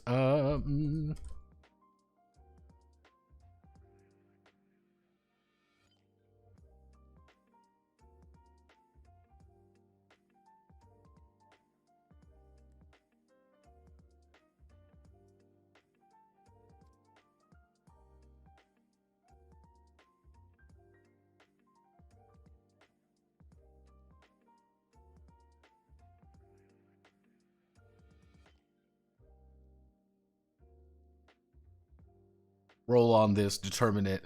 Literally, the entire idea of the one dramatic thing is to give you the idea of like, hey, this is your character. You're not going to be playing this character for very long. Hit the ground running and start doing interesting shit with the idea you have. It's kind of like, okay, what I rolled a 9. Hey, you died. There was a time you actually fucking died, and you came back to life. You don't know how, you don't know why, but you were dead. And that's something that's a issue that you deal with. You're like, I don't quite know how and then, the player could look at you and be like, oh, I don't know how I came back to life. And being this like, yeah, okay, that's something we can work with. You do not know how you came back to life. GM's like, well, I kind of want to have a, kind of the grill ending where they blow up the planet and kill all the Carsadians. And it's like, yeah, you were brought back miraculously by you were brought back by the grill force as kind of a way to prove that, like, yeah, even if these fuckers die, they don't actually die. And that's a problem you have to deal with, is that you are the pivotal reason why they're, fucking Grill is gonna blow up the planet. He's going to destroy your homeworld entirely because you are an idiot.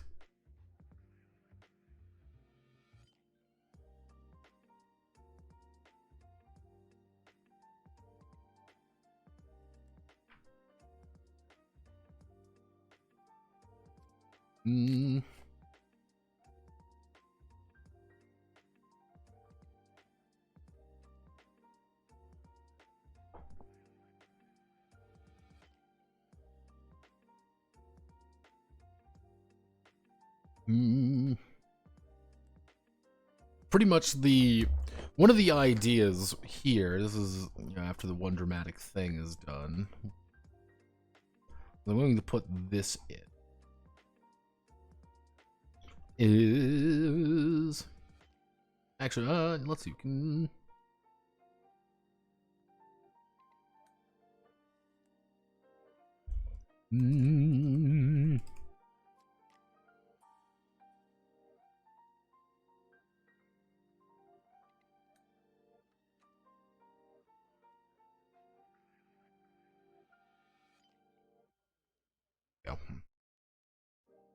Yeah, no, that would be, to give you an idea, that is Bardock's one dramatic thing. He has, he's seen visions of the future. He knows something bad's going to happen. He doesn't quite understand what the fuck it is. We gotta stop freezing.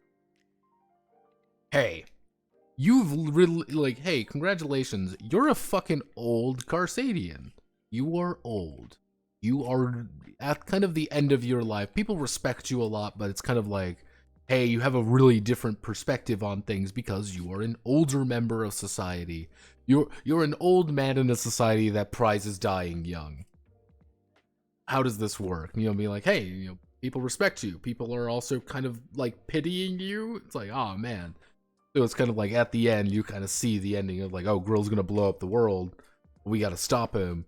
You do that final form, being like, you youngins can go. I'll hold them off. This is my final flash. And then then you do your super Kamehameha blow his fucking face off maneuver.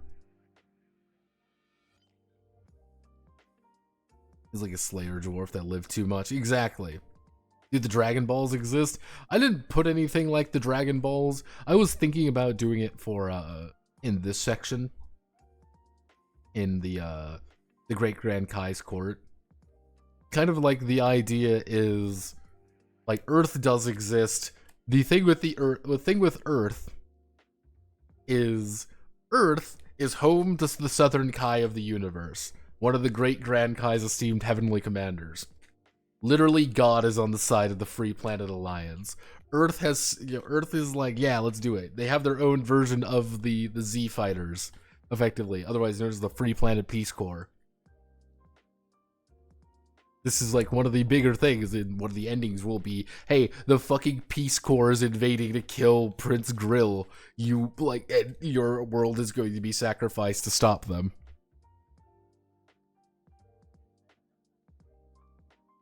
Yeah, the Free Planet Alliance symbol and the the Burning Empire symbol. I thought I was very creative with these ones. As you can tell that I am a top class.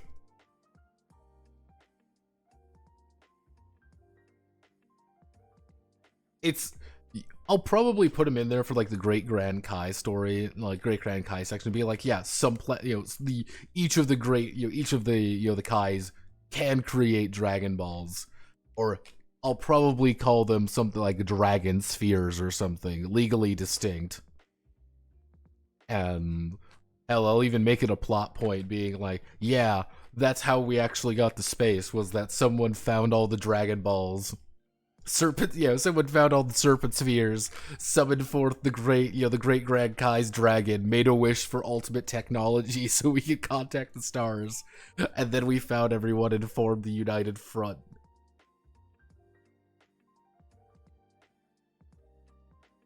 Like, yeah, no, it's fucking, Square Core or whatever, not Capsule Core. Gotcha Corp. Don't worry.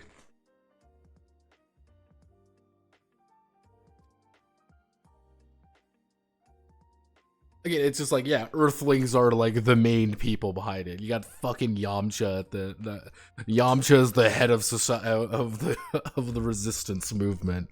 Like, ah, damn, we're screwed. We're all going to die. Let's.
Mm.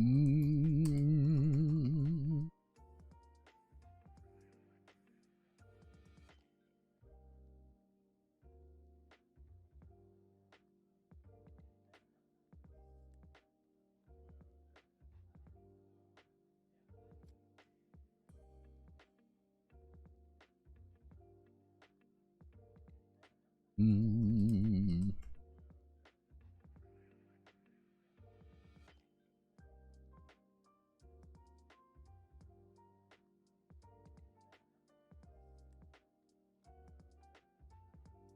Mm.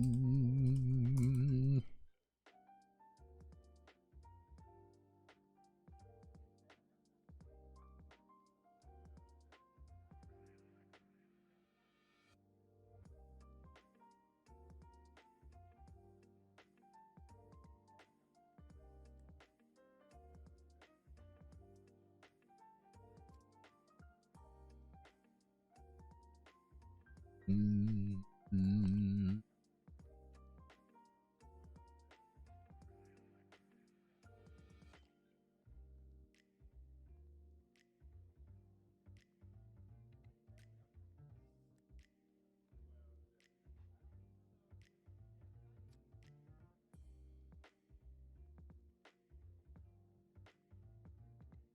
Mm. Mm.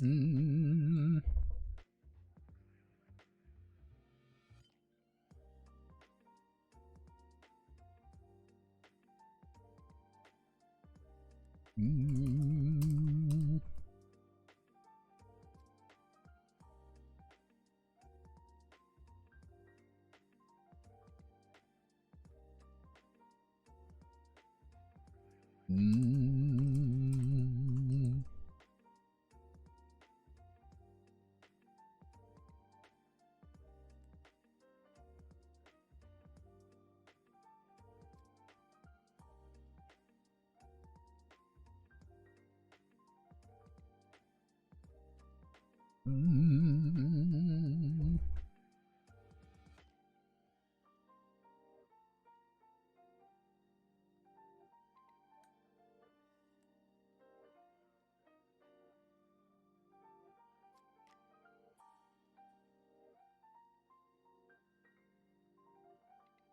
Mm.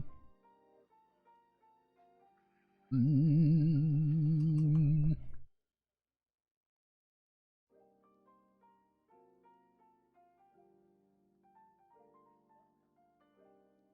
Mm.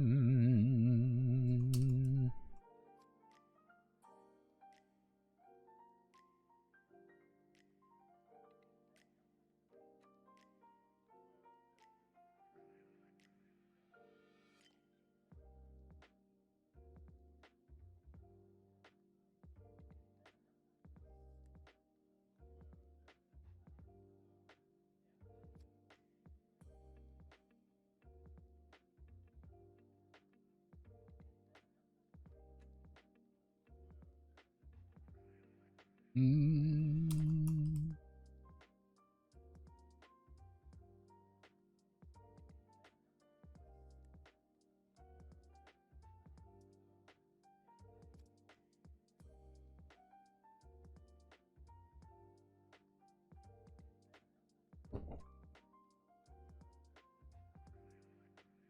Mm. There we go. Pretty much the idea behind key powers is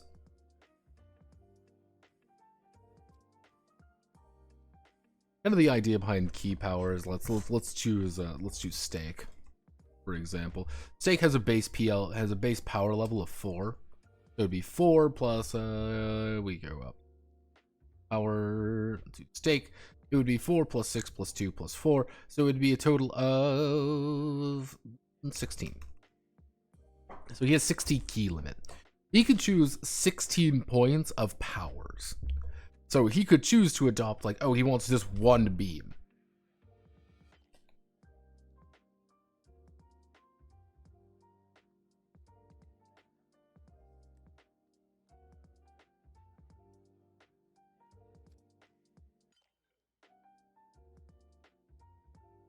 Worm orbs.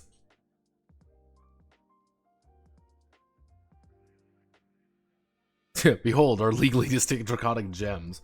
But yeah, it's kind of the idea of, hey, you have this key limit. This key limit is how many powers that you can slot into it. Certain key powers, like I have one for like the idea of like key healing. Key healing is really expensive. It takes up a lot of time because it's very difficult to do. But you spend like 20 points of key limit and you can now remotely heal someone by burning key. It's like, oh, you may be like, oh, well, this sounds really useful. I can heal people. Yeah, but you're subbing out the ability to use beams. You're subbing out your ability to, you know, fucking spirit bomb and shit like that. It's instead of being like, oh, well, here I need to custom make every single ability. It's like, you have a beam. What is the value of a beam? The value of a beam is ultimately that you have a long-ranged attack now that you can burn your key to make stronger. And you can say, hey, this is multiple, you know, this is a long distance away. Or hey, this is, I've, you know, put some extra umph behind it. Or you can just say, it's Dodon Ray. I put my finger out and go, Dodon Ray, and I shoot someone from across the map.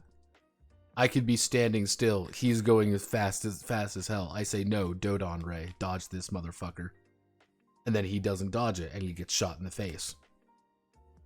Alternatively, you could just have, hey, here is Big Bang Attack, where I have to be really close, but Big Bang Attack.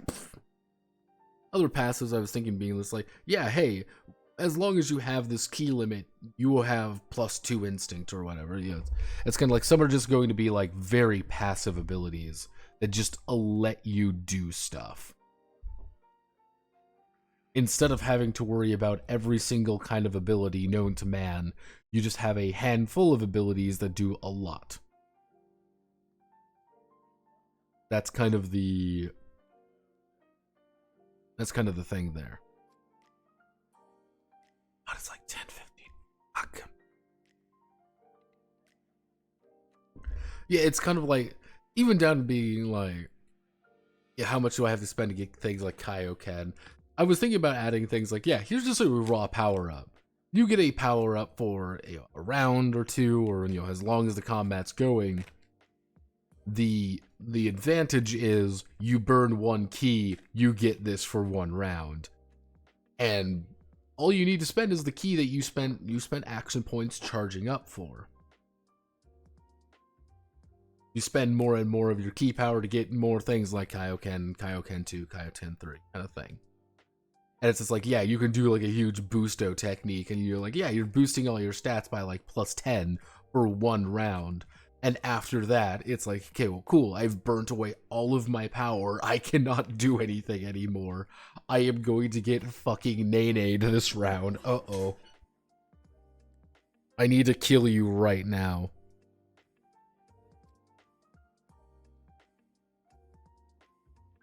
Because I like the ideal situation would be I want something like a kind of like a spirit bomb or a really long charge attack, which is, hey, we're burning a lot of sequence here. We're burning a lot of AP to make this happen.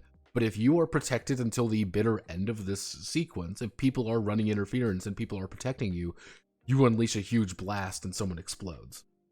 You know, so you do 8 bajillion damage because you are doing the, you know, super mega, you know, father-son Kamehameha kind of thing. I'm okay with that. But I'm not going to write these now because there's a lot of them to write and I need to do combat first. So I'm going to call it there, everyone. Thank you all for watching. It's been 4 fucking hours. So thank you. Godspeed. Good luck. Love you all. Kissu kissu. You know the rest. I will see you all on Friday. Maybe. With 1 hour, 10 or 2 tangent. Too much tangent. But yeah, no, I'll see you hopefully on Friday if things go according to plan. Bonus for yelling your attack name. I'm assuming everyone will be doing that by default. So, alright. I'm going to go.